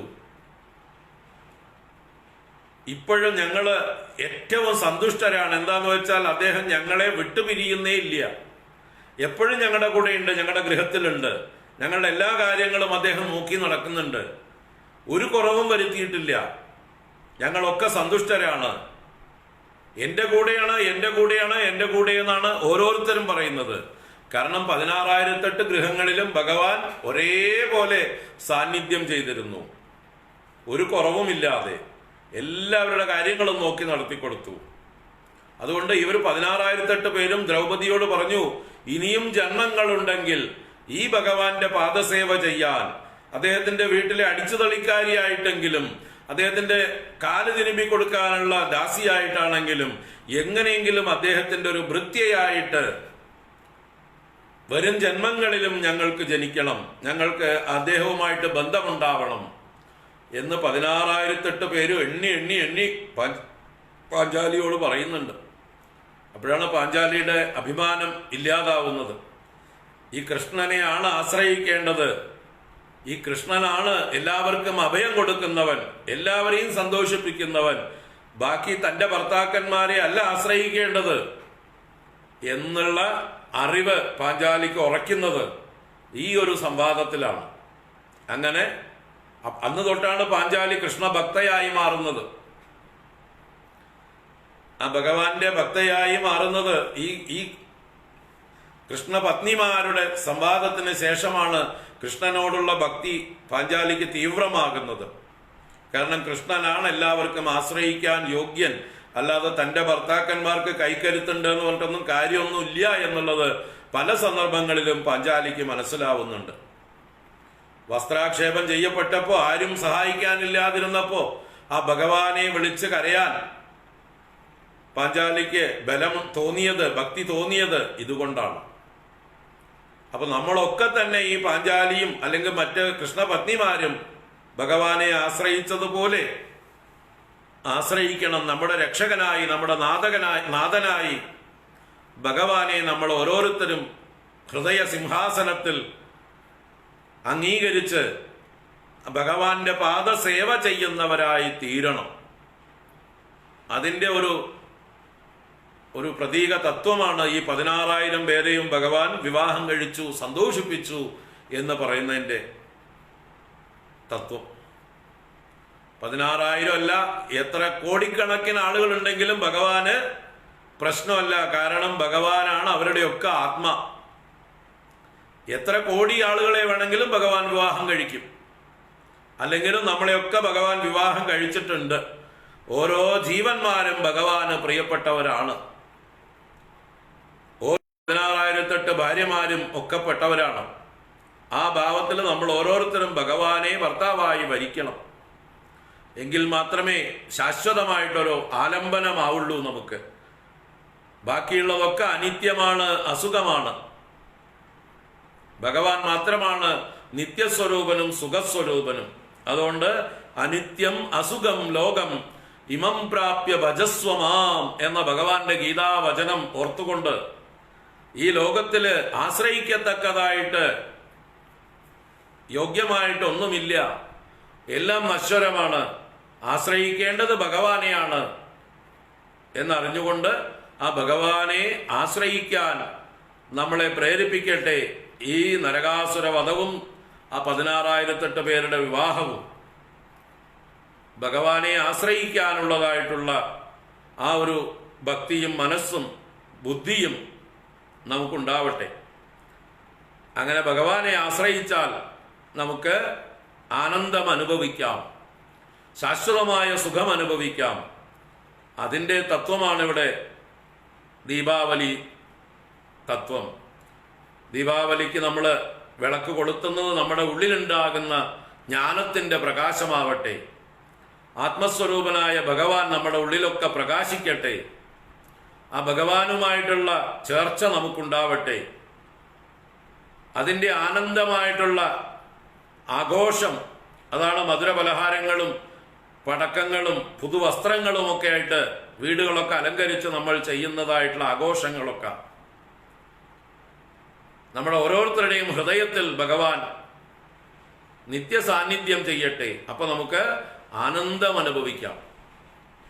ആ ആനന്ദത്തിൻ്റെ, നിത്യാനന്ദത്തിൻ്റെ ഒരു പ്രചോദനം നൽകുന്ന ദിവസമാവട്ടെ ദീപാവലി. നമ്മുടെ ഉള്ളിലുള്ള നരകാസുരനെ ഭഗവാൻ വധിച്ചു കളയട്ടെ. അഹങ്കാരമാകുന്ന, അഭിമാനമാകുന്ന, ദേഹാഭിമാനമാകുന്ന ഈ പഞ്ചകോട്ടകളാണിത്. നരകാസുരന്റെ കോട്ടകൾ പഞ്ചഭൂതങ്ങളെ കൊണ്ട് നിർമ്മിച്ച കോട്ടകളാണെന്ന് പറഞ്ഞു. അഗ്നി കൊണ്ടും വായു കൊണ്ടും ആകാശം കൊണ്ടും ജലം കൊണ്ടും പൃഥ്വി കൊണ്ടും ഉള്ളതായിട്ടുള്ള 5 കോട്ടകൾ. ആ കോട്ടകൾ നമ്മുടെ ശരീരം തന്നെയാണ്. അന്നമയകോശം, പ്രാണമയകോശം, മനോമയകോശം, വിജ്ഞാനമയകോശം, ആനന്ദമയകോശം മുതലായ പഞ്ചകോശങ്ങളും ആകാശാദി പഞ്ചഭൂതങ്ങളും ഒക്കെ തന്നെയാണ് ഈ ശരീരം തന്നെയാണ് കോട്ട. അതിലുള്ള 5 തലയുള്ള സർപ്പം, മുരൻ എന്ന് പറഞ്ഞ അസുരൻ എന്ന് പറഞ്ഞാൽ പ്രാണനും മനസ്സുമാണ്. നമ്മുടെ ശരീരം മുഴുവൻ വ്യാപിച്ചു കിടക്കുന്ന ആ പ്രാണശക്തി, അതാണ് നമ്മുടെ അഹങ്കാരത്തെ നിലനിർത്തുന്നത്. നമ്മുടെ കായികമായിട്ടുള്ള ബലം, അതാണ് പ്രാണൻ. ആ പ്രാണശക്തിയാണ് അഹങ്കാരത്തെ പ്രൊട്ടക്ട് ചെയ്യുന്നത്. നമുക്ക് കായിക ബലം ഉള്ളിടത്തോളം കാലം അഹങ്കാരം വർദ്ധിച്ചു കൊണ്ടിരിക്കും. അതുപോലെ 5 ഇന്ദ്രിയങ്ങളുടെയും തത്വമാണ് ഈ 5 തല. 5 തലയും കൂടിയുള്ള ഒരു പാമ്പ് എന്ന് പറയുമ്പോൾ മനസ്സും കൂടിയാണ് ആ പാമ്പ്. അങ്ങനെ മനസ്സ്, പ്രാണൻ, ഇന്ദ്രിയങ്ങൾ, ഇതിൻ്റെയൊക്കെ തത്വമാണ് ഈ മുരൻ എന്ന് പറഞ്ഞത്. ആ മുരനെ ജയിച്ചാലേ നരകനെ ജയിക്കാൻ പറ്റുള്ളൂ എന്ന് പറഞ്ഞാല് ഈ 5 ഇന്ദ്രിയങ്ങളെയും മനസ്സിനെയും പ്രാണനെയും നമ്മൾ ജയിച്ചു കഴിയുമ്പോഴേ നരകൻ എന്ന അഹങ്കാരത്തെ, അജ്ഞാനത്തെ ജയിക്കാൻ സാധിക്കുള്ളൂ. ആ നരകനെ ജയിച്ചാൽ മാത്രമേ നമുക്ക് നമ്മുടെ നരകം മാറിക്കിട്ടുള്ളൂ, നമ്മുടെ ദുഃഖം മാറിക്കിട്ടുള്ളൂ, നമ്മുടെ ദുരിതങ്ങൾ മാറിക്കിട്ടുള്ളൂ, ആനന്ദം അനുഭവിക്കാൻ കഴിയുള്ളൂ, ഭഗവാനെ പ്രാപിക്കാൻ കഴിയുള്ളൂ. അതിൻ്റെ കഥയാണ് ഈ നരക ദീപാവലി, എന്താ പറയുക, നരക ചതുർദശി എന്ന് പറയുന്നതായിട്ടുള്ള ഇന്നത്തെ ദിവസം. അപ്പൊ നമ്മുടെ ഓരോരുത്തരുടെയും ഉള്ളിൽ ആ ഭഗവാനോടുള്ളതായിട്ടുള്ള ഭക്തി, പ്രേമം വർദ്ധിച്ചു വരട്ടെ, ഭഗവാനോടുള്ള ആശ്രയഭാവം വർദ്ധിച്ചു വരട്ടെ, ഭഗവാൻ എന്നും നമ്മുടെ ഉള്ളിൽ പ്രകാശിക്കട്ടെ. ആ ഭഗവത് ബോധം കൊണ്ട് പ്രബുദ്ധരായ നമ്മൾ ജീവിതത്തെ നല്ല വെളിച്ചത്തിലാക്കട്ടെ. അങ്ങനെ വെളിച്ചത്തിലുള്ള ജീവിതം ആനന്ദപ്രദമാവട്ടെ. എന്നും നവമായിട്ടുള്ള ഉന്മേഷത്തോടു കൂടിയ, എല്ലാവരോടും സ്നേഹ ആദരവോടുകൂടിയതായിട്ടുള്ള ആഘോഷമായി മാറട്ടെ. ജീവിതം തന്നെ ഒരു സെലിബ്രേഷനായി, എന്നും ദീപാവലിയായി മാറട്ടെ. അതിനുള്ളതായിട്ടുള്ള ആ എന്താ പറയുക, ജ്ഞാനം ഭഗവാൻ തന്ന് നമ്മളെ അനുഗ്രഹിക്കട്ടെ, ഭക്തി തന്ന് അനുഗ്രഹിക്കട്ടെ എന്ന് നമുക്ക് ഈ സന്ദർഭത്തിൽ പ്രാർത്ഥിക്കാം. അതുപോലെ ഭഗവാൻ രാവണനെ ജയിച്ച് രാമൻ അയോധ്യയിലേക്ക് മടങ്ങി വന്നതിൻ്റെ ആഘോഷവുമാണ് ദീപാവലി. അപ്പോൾ നമ്മുടെ ഉള്ളിലുള്ള 10 തലയുള്ള രാവണനെ, 5 ജ്ഞാനേന്ദ്രിയങ്ങൾ, 5 കർമ്മേന്ദ്രിയങ്ങളാകുന്ന 10 തലകളോടുകൂടിയ രാവണനാണ് നമ്മുടെ ഉള്ളിലെ മനസ്സ്. ആ മനസ്സിനെ ജയിച്ച് സീത എന്ന ബ്രഹ്മവിദ്യയെ വീണ്ടെടുത്ത് ഭഗവാൻ മടങ്ങിയെത്തിയ ആഘോഷത്തിൻ്റെ ദിവസം, ആനന്ദത്തിൻ്റെ ദിവസമാണ്. അയോധ്യയിൽ മടങ്ങിയെത്തിയ ദിവസമാണ് ദീപാവലിയായിട്ട് ആഘോഷിക്കുന്നത്. അപ്പം നമ്മുടെ ഉള്ളിലും ആ സീതയെ വീണ്ടെടുക്കാം, രാവണനെ അടക്കാം. മനസ്സാകുന്ന രാവണനെ അടക്കി ബുദ്ധിയും ആത്മതത്വവുമായ ബ്രഹ്മവിദ്യയായ സീതയെ വീണ്ടെടുക്കാം. നമുക്ക് ആത്മബോധം വീണ്ടെടുക്കാം. എന്നിട്ട് നമുക്ക് അയോധ്യയെ പ്രാപിക്കാം. അയോധ്യ എന്നാൽ യുദ്ധമില്ലാത്ത ഭൂമി, ശാന്ത സുന്ദരമായ ഭൂമി, ആനന്ദത്തിൻ്റെ ഭൂമി. അവിടേക്ക് നമുക്ക് എത്താം. അപ്പം ഇതെല്ലാം തത്വങ്ങളുണ്ട് ഈ കഥകളിലൊക്കെ. അങ്ങനെയുള്ള ആ ദീപാവലി സന്ദർഭങ്ങളിൽ നമുക്ക് ഈ തത്വങ്ങളും ഓർമ്മിക്കാം. ആഘോഷം മാത്രമല്ല, ഒപ്പം ഇതിൻ്റെ തത്വങ്ങളും ചിന്തിച്ചുകൊണ്ട് നമ്മുടെ കുട്ടികൾക്ക് ഇതിലൊക്കെ താല്പര്യം ഉണ്ടാവണമെങ്കിൽ, എന്താണ് ഇതിൻ്റെ വിശേഷമെന്നൊക്കെ അറിയണമെങ്കിൽ കുറേ ആഘോഷങ്ങൾ വേണം. ഈ മധുരപലഹാരങ്ങളും പടക്കങ്ങളും പുതിയ വസ്ത്രങ്ങളും ഒക്കെ ആകുമ്പോൾ കുട്ടികൾക്കും കൗതുകമുണ്ടാകും. പിന്നീട് കുട്ടികൾ ചിന്തിക്കാൻ തുടങ്ങി, എന്താണ് ദീപാവലി, എന്താണ് ദീപാവലിയുടെ തത്വം. നമ്മളോട് ചോദിക്കുമ്പോൾ നമ്മൾ പറഞ്ഞു കൊടുക്കേണ്ടതാണ്. ഭഗവാനെ പ്രാപിക്കാനുള്ളതാണ് ദീപാവലി. ഭഗവാനെ പ്രാപിച്ച ആനന്ദം അനുഭവിക്കാനുള്ളതാണ് മനുഷ്യ ജീവിതം. ജ്ഞാനമാകുന്ന ദീപപ്രഭയിൽ ജീവിതം പ്രകാശപൂർണമായി, ആനന്ദപൂർണമായി മാറട്ടെ. അപ്പം എല്ലാവർക്കും വീണ്ടും വീണ്ടും ഹാപ്പി ദീപാവലി, ഹാപ്പി ദീപാവലി, ഹൃദയപൂർവമായ ആശംസകൾ. അപ്പം നമുക്ക് 20ാം ദശകത്തിലേക്ക് വരാം, നമ്മുടെ നാരായണീയത്തിലേക്ക് വരാം.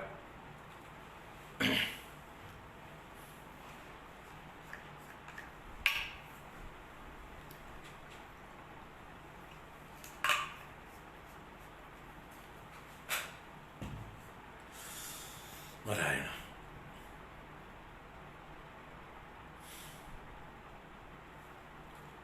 പ്രിയവ്രതസ്യ പ്രിയപുത്രഭൂതാത് ആഗ്നീദ്രരാജാദുദിതോ ഹിനാഭിഃ ത്വാം ദൃഷ്ടവാൻ ഇഷ്ടതമിഷ്ടിമദ്യേ തവൈവ തുഷ്ട്യൈ കൃതയജ്ഞകർമ്മാ.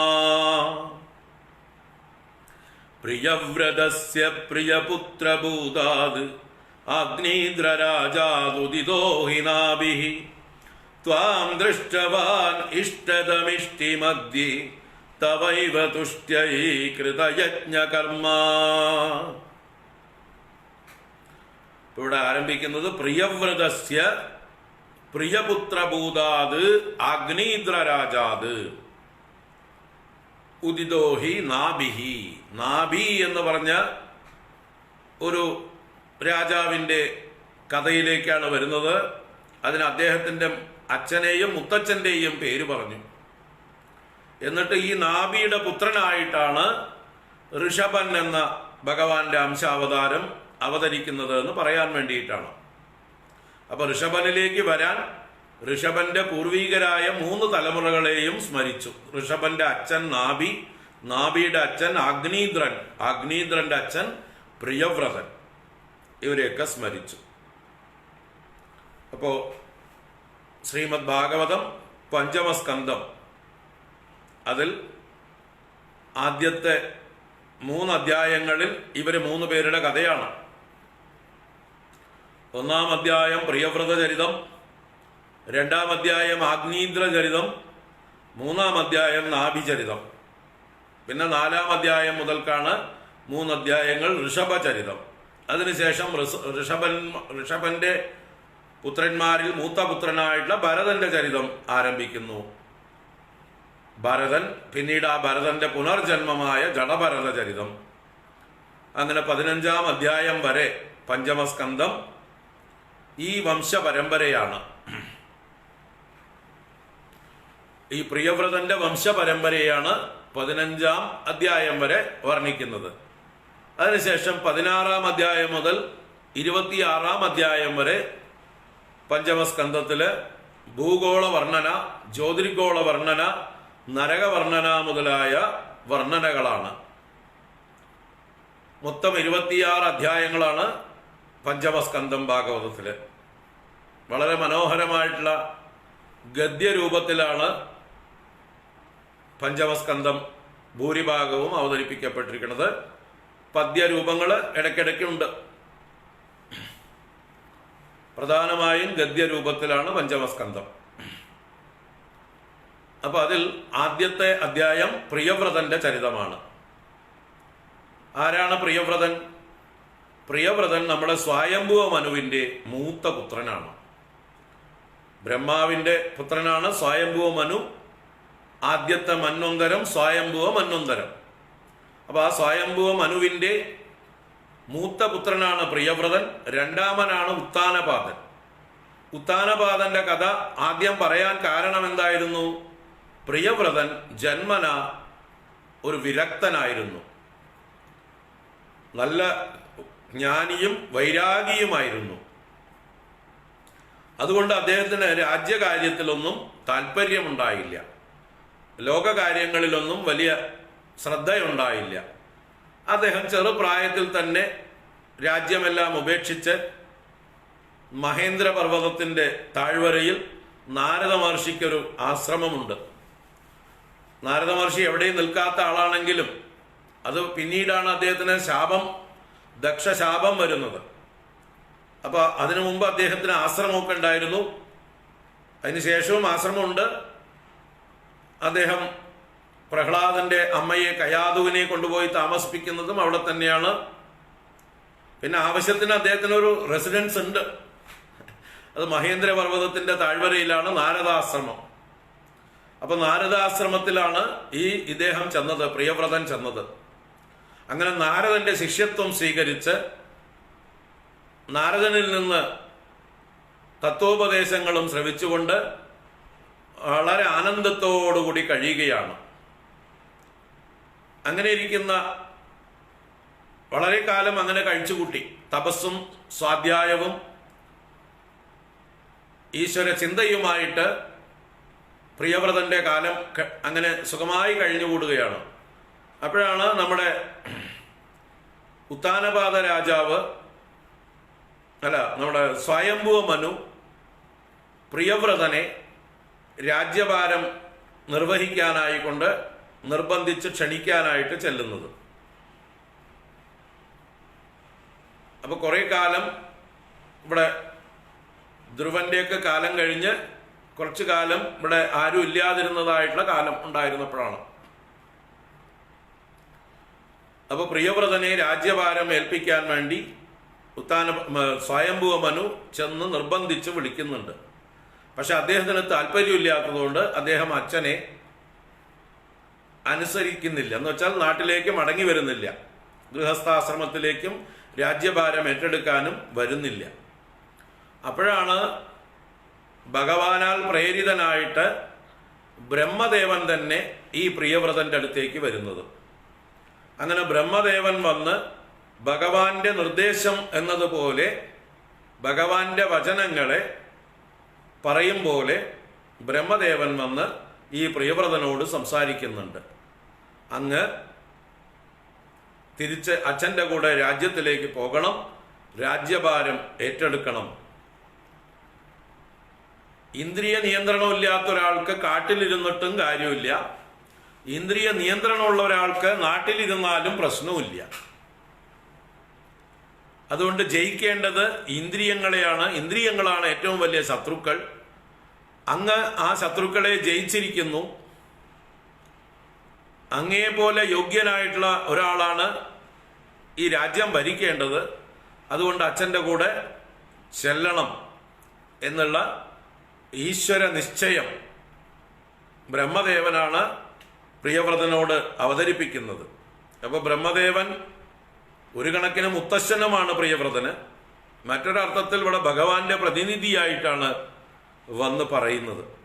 അപ്പം അതുകൊണ്ട് തന്നെ അദ്ദേഹത്തിന് നിരാകരിക്കാൻ നിവൃത്തിയില്ലാതെ നാരദ മഹർഷിയോട് നിസ്സഹായനായി എന്താ ചെയ്യേണ്ടതെന്ന് ചോദിച്ചപ്പോൾ നാരദ മഹർഷി പറഞ്ഞു പൊക്കോളൂ എന്ന അനുവാദവും കൊടുത്തു. അങ്ങനെ നാരദ മഹർഷിയുടെ അനുവാദത്തോടെ പ്രിയവ്രതൻ തിരിച്ച് അച്ഛനോടൊപ്പം സന്തോഷമായിട്ട് നാട്ടിലേക്ക് വരുന്നു. നാട്ടിൽ വന്ന് രാജ്യഭാരം ഏറ്റെടുക്കുന്നു. അദ്ദേഹം ഒരു വിവാഹം കഴിക്കുന്നു. ആ വിവാഹത്തിൽ അദ്ദേഹത്തിന് 7 പുത്രന്മാർ ഉണ്ടാവുന്നു. മറ്റൊരു വിവാഹം അദ്ദേഹം കഴിക്കുന്നുണ്ട്, അതിൽ 3 പുത്രന്മാരും ഉണ്ടാവുന്നുണ്ട്. അങ്ങനെ 7ഉം 3ഉം 10 പുത്രന്മാരാണ് പ്രിയവ്രതന് ഉണ്ടാവുന്നത്. ആ പ്രിയവ്രതന്റെ ഭരണം ഭാഗവതം പഞ്ചമസ്കന്ധം 1-ാം അധ്യായത്തിൽ വളരെ വിസ്തരിച്ച് ഭംഗിയായിട്ട് അവതരിപ്പിച്ചിട്ടുണ്ട്. പ്രിയവ്രതനെ പോലെ ഒരു ഭരണാധികാരി ഉണ്ടായിട്ടില്ല, ഇനി ഉണ്ടാവുകയുമില്ല എന്നാണ് പറഞ്ഞു നിർത്തിയത്. അത്ര ഗംഭീരനായിരുന്നു. എങ്ങനെയായിരുന്നു എന്ന് വെച്ചാൽ അദ്ദേഹം ഒരു സ്വർണ്ണ രഥത്തില് 24 മണിക്കൂറും ലോകം മുഴുവൻ, ഭൂമിയുടെ മുഴുവൻ അധിപനായിരുന്നു. അപ്പൊ ലോകം മുഴുവൻ അദ്ദേഹം കറങ്ങിക്കൊണ്ടിരിക്കും, എപ്പോഴും രഥത്തിൽ സഞ്ചരിച്ചു കൊണ്ടേയിരിക്കും. അപ്പൊ സൂര്യൻ ഒരു വഴിക്ക് കറങ്ങുമ്പോൾ വേറൊരു വഴിക്ക് ഇദ്ദേഹം കറങ്ങിക്കൊണ്ട് ഇദ്ദേഹത്തിന്റെ രഥത്തിന്റെ പ്രകാശം കൊണ്ട് അവിടെയൊക്കെ പകലാക്കി തീർത്തു. സൂര്യനില്ലാത്ത ലോകങ്ങളെയും ഭൂമിയുടെ മറ്റു വശത്തെയും അദ്ദേഹം പ്രകാശിപ്പിച്ചു. എന്ന് പറഞ്ഞാൽ അതിന്റെ തത്വം എന്താന്ന് വെച്ചാൽ അദ്ദേഹത്തിന്റെ സാന്നിധ്യം കൊണ്ട് പ്രകാശപൂർണമാക്കി എന്ന് പറഞ്ഞാൽ ഒരു രാജാവിന്റെ ഭരണത്തിന്റെ സാന്നിധ്യം കൊണ്ട് നല്ല ഉത്തമമായിട്ടുള്ള ഭരണം കാഴ്ചവെച്ചു. അദ്ദേഹത്തിന്റെ അറിവിൽപ്പെടാതെ ഒരു പുൽക്കൊടി പോലും ഉണ്ടായിരുന്നില്ല ഈ ഭൂമിയിൽ, എപ്പോഴും സഞ്ചരിച്ചത് കൊണ്ട് എന്നർത്ഥമാണ്. അപ്പൊ ദ്വിതീയ ഇവ പതംഗ എന്നാണ് ഭാഗവതത്തിലെ പ്രയോഗം. രണ്ടാമത്തെ സൂര്യനെ പോലെ. പതംഗം എന്നത് സൂര്യനും പര്യായ ശബ്ദമാണ്. അപ്പൊ രണ്ടാമത്തൊരു സൂര്യനെ പോലെ ഇദ്ദേഹം ലോകങ്ങളെ മുഴുവൻ പ്രകാശിപ്പിച്ചുകൊണ്ട് സഞ്ചരിച്ചു. അങ്ങനെ അദ്ദേഹത്തിന്റെ രഥചക്രങ്ങൾ നിരന്തരം ഉരുണ്ടതുകൊണ്ടാണ് ഈ ഭൂമിയിൽ ചാലുകൾ ഉണ്ടായി. ആ ചാലുകൾ സമുദ്രങ്ങളായി പരിണമിച്ചു. നിരന്തരമായ ഈ രഥചക്രങ്ങളുടെ പ്രയാണം കൊണ്ട് 7 സമുദ്രങ്ങൾ ഉണ്ടായി. അങ്ങനെ 7 സമുദ്രങ്ങളാൽ വിഭജിക്കപ്പെട്ട് 7 ഭൂഖണ്ഡങ്ങളും ഉണ്ടായി. അത്രയ്ക്ക് ശക്തനും അത്രയ്ക്ക് ഊർജസ്വലനും പ്രഭാവശാലിയും ഭരണ നിപുണനുമായിട്ടുള്ള ഒരു യോഗ്യനായിരുന്നു ഈ പ്രിയവ്രതൻ. 10,000 വർഷത്തോളം അദ്ദേഹം രാജ്യം ഭരിച്ചു, ഭംഗിയായിട്ട് ഭൂമിയെ പരിപാലിച്ചു. അപ്പൊ അദ്ദേഹത്തിന്റെ ഈ രഥചക്രങ്ങൾ ഉരുണ്ട് ഭൂമി 7 പിരിഞ്ഞു, 7 ഭൂഖണ്ഡങ്ങളായി പിരിഞ്ഞു, 7 സമുദ്രങ്ങളെ കൊണ്ട്. അങ്ങനെയാണ് അദ്ദേഹം 7 മക്കളെ 7 ഭൂഖണ്ഡങ്ങൾ ഏൽപ്പിച്ചു കൊടുക്കുന്നത്. ആദ്യത്തെ ഭാര്യയിലുണ്ടായ 7 മക്കളെ 7 ഭൂഖണ്ഡങ്ങൾ അദ്ദേഹം ഏൽപ്പിച്ചു കൊടുക്കുന്നു. മറ്റേ ഭാര്യയിലുണ്ടായിട്ടുള്ള 3 മക്കൾ പിന്നീടാണ് അവര് മനുക്കളായിട്ട് സ്വാരോജിഷനും ഉത്തമൻ താമസൻ എന്നുള്ള മനുക്കളായിട്ട് പിന്നീട് വരുന്നുണ്ട്. ഉത്തമൻ, താമസൻ, രൈവതൻ, സ്വാരോജിഷനല്ല, 3 മനുക്കളായിട്ട് വരുന്നുണ്ട്. അവർ 3 പേര് പ്രഗത്ഭന്മാർ തന്നെയാണ്. പക്ഷെ ഇവിടെ 7 പേർക്കായിട്ട് ഭൂമിയെ വിഭജിച്ചു കൊടുക്കുകയാണ്. അതിൽ മൂത്ത പുത്രനാണ് ആഗ്നീദ്രൻ. 7 പുത്രന്മാരിൽ മൂത്ത പുത്രൻ ആഗ്നീദ്രൻ. അപ്പൊ ആഗ്നീദ്രന് ഈ ഭൂമിയിലെ ഏറ്റവും വലിയ ഭൂഖണ്ഡം കൊടുത്തു. അതാണ് ജംബൂദ്വീപ് എന്ന് അറിയപ്പെടുന്ന, ഇന്ന് നമ്മൾ ഏഷ്യ വൻകര എന്ന് പറയുന്നതായിട്ടുള്ള സ്ഥാനം. അന്നത്തെ പേര് ജംബൂദ്വീപം എന്നായിരുന്നു. അത് ആഗ്നീദ്രന് കൊടുത്തു. ബാക്കി മറ്റ് 6 പേർക്ക് മറ്റ് ഭൂഖണ്ഡങ്ങൾ, ഇന്നിപ്പോ Europe, south America, north America, Australia, Africa എന്നൊക്കെ പറയുന്നതിന് പകരം അന്ന് പ്ലക്ഷദ്വീപം, ക്രൗഞ്ചദ്വീപം, ശാൽമല ദ്വീപം എന്നൊക്കെയുള്ള പേരുകളായിരുന്നു. ആ ദ്വീപുകളെയൊക്കെ ആ 6 പേർക്കും കൊടുത്തു. ജംബൂ ദ്വീപത്തെ അഗ്നീദ്രനും കൊടുത്തു. പിന്നീട് അദ്ദേഹം മൂത്ത മകനെ അല്ലെങ്കിൽ അഗ്നീന്ദ്രനെ മുഖ്യ ചുമതല ജംബൂദ്വീപത്തിനും കൊടുത്ത് ബാക്കിയുള്ളവർക്ക് ചുമതലയും കൊടുത്ത് അദ്ദേഹം നാരദാശ്രമത്തിലേക്ക് തന്നെ തിരിച്ചുപോയി തപസ്സനുഷ്ഠിച്ച് ഭഗവാനെ പ്രാപിച്ചു എന്നാണ് പ്രിയവ്രതന്റെ ചരിത്രം. അപ്പോ സ്വയം രാജ്യഭാരം വേണ്ട എന്ന് വെച്ചിരുന്ന ആള് ഈശ്വര നിശ്ചയം കൊണ്ട് തിരിച്ചു വന്ന് ഗംഭീര ഭരണാധികാരിയായ കഥയാണ് പ്രിയവ്രതന്റെ കഥ. ആ പ്രിയവ്രതന്റെ കഥ പോലെ തന്നെയാണ് നമ്മുടെ ഇന്നത്തെ മോഡിയുടെ കഥയും. സാമ്യമുണ്ട്. മോഡിജിയും തനിക്ക് ഒന്നും വേണ്ടാന്ന് പറഞ്ഞ് സന്യസിക്കാൻ പോയ ആളാണ്. ഹിമാലയത്തിൽ ഋഷികേശിൽ ചിരകാലം വന്നിരുന്ന ആളാണ്. അപ്പോഴാണ് നമ്മുടെ ഗുരുനാഥനുമൊക്കെ ആയിട്ട് അദ്ദേഹത്തിന് ബന്ധം തുടങ്ങിയത്. യോഗാഭ്യാസങ്ങളും മറ്റ് പഠനങ്ങളുമായിട്ട് ഋഷികേശിൽ കുറച്ചു കാലം അദ്ദേഹത്തിന്റെ 20s അദ്ദേഹത്തിന്റെ പ്രായത്തിൽ 20 വയസ്സിന് ശേഷം കുറച്ചു കാലം വന്ന് അദ്ദേഹം താമസിച്ചിട്ടുണ്ട്. അതിനുശേഷം കൽക്കട്ട രാമകൃഷ്ണ മിഷനിലും പോയി താമസിച്ചിട്ടുണ്ട്. അവിടുന്ന് അദ്ദേഹം അവിടുത്തെ പ്രസിഡന്റ് മഹാരാജിനോട് സന്യാസ ദീക്ഷ അതിൽ പങ്കെടുക്കാൻ അതിലേക്കുള്ള മാർഗത്തിലേക്ക് ചോദിച്ചപ്പോ, ഇല്ല, അതിനുള്ള ആളല്ല അങ്ങേ ലോകത്തിന് ആവശ്യമുണ്ട്, തിരിച്ചു പോകണം എന്ന് പറഞ്ഞ് അവിടുന്ന് പറഞ്ഞു വിട്ടതാ. അങ്ങനെ രാമകൃഷ്ണാശ്രമത്തിൽ നിന്ന് തിരിച്ചു വന്നിട്ടാണ് അദ്ദേഹം സംഘപ്രവർത്തനങ്ങളിൽ കൂടുതൽ വ്യാപൃതനായത്. സംഘത്തിന്റെ ഉത്തരവാദിത്വങ്ങൾ ഏറ്റെടുത്ത് പല ഭാഗത്തും കാര്യകർത്താവായി നല്ല ആത്മാർത്ഥമായി പ്രവർത്തനം ചെയ്ത് ഭാരതമെമ്പാടും സഞ്ചരിച്ചിട്ടുണ്ട്. ഭാരതത്തിൽ പല ഭാഗത്തും അദ്ദേഹം ഉത്തരവാദിത്വം വഹിച്ചിട്ടുണ്ട്. പിന്നീട് അമേരിക്കയിലും അദ്ദേഹം സംഘത്തിന്റെ പ്രവർത്തനങ്ങൾ ആരംഭിക്കുന്നതിൽ മുഖ്യ പങ്ക് വഹിച്ച ആളാണ്. അമേരിക്കയിൽ സംഘപ്രവർത്തനം ആരംഭിക്കുന്നതിൽ ഒരു പ്രവർത്തകനായിരുന്നു മോദിജി. അന്ന് നമ്മുടെ ഗുരുനാഥൻ ദയാനന്ദ സരസ്വതി സ്വാമികളാണ് അദ്ദേഹത്തിന് പ്രവർത്തനത്തിന് വേണ്ട എല്ലാ ബാക്ക്ഗ്രൗണ്ടുകളും ഒരുക്കി കൊടുത്തത്. അവിടെ അന്നത്തെ നമ്മുടെ ആശ്രമത്തിൽ താമസിച്ചുകൊണ്ടാണ് ആദ്യത്തെ പ്രവർത്തനം അദ്ദേഹം അവിടെ ആരംഭിച്ചത്. സൈലോസ്ബർഗിൽ, പെൻസിൽവാനിയ, സൈലോസ്ബർഗിൽ നമ്മുടെ ആശ്രമമുണ്ട്. അവിടെ താമസിച്ചുകൊണ്ട് ഇദ്ദേഹം ആദ്യത്തെ പ്രവർത്തനങ്ങൾ ആരംഭിച്ചിട്ടുള്ളത്. അങ്ങനെ അമേരിക്കയിൽ സംഘപ്രവർത്തനങ്ങൾ തുടങ്ങി വെച്ചത്. അങ്ങനെ പല ഭാഗത്തും. അപ്പൊ അതിനുശേഷമാണ് ഗുജറാത്തിന്റെ മുഖ്യമന്ത്രിയായിട്ട് അദ്ദേഹം സ്ഥാനമേറ്റെടുക്കുന്നത്. 15 കൊല്ലം ഗുജറാത്ത് മുഖ്യമന്ത്രിയായ ശേഷം പിന്നീട് ഇപ്പൊ 2ാമത്തെ ടേമില് ഭാരതത്തിന്റെ ഏറ്റവും നല്ല പ്രധാനമന്ത്രിയായി, ലോകത്തിന്റെ മുഴുവൻ ശ്രദ്ധാകേന്ദ്രമായി, നേതൃനിരയിൽ ഏറ്റവും തലയെടുത്ത് നിൽക്കുന്ന ഒരു ഭരണാധികാരിയായി പരിണമിച്ചു, പ്രിയവ്രതനെ പോലെ. പ്രിയവ്രതന്റെ ചരിത്രം അതാണ്. അപ്പൊ ആ പ്രിയവ്രതനെ തിരിച്ചു കൊണ്ടുവന്നത് ഈശ്വര നിശ്ചയമാണ്. വേണ്ടാന്ന് വെച്ചിരുന്ന ആളെ ബ്രഹ്മദേവൻ വന്ന് നിർബന്ധിച്ചിട്ടാണ് അയക്കുന്നത്. നോക്കൂ, അവിടെ ആ ബ്രഹ്മദേവന്റെ വാക്കുകൾ ഭാഗവതത്തിൽ അവതരിപ്പിക്കുമ്പോൾ ബ്രഹ്മോവാച എന്നല്ല പറയുന്നത്, ബ്രഹ്മോവാച എന്നല്ല പറയുന്നത്, ഭഗവാനുവാച എന്നാ പറയുന്നത്.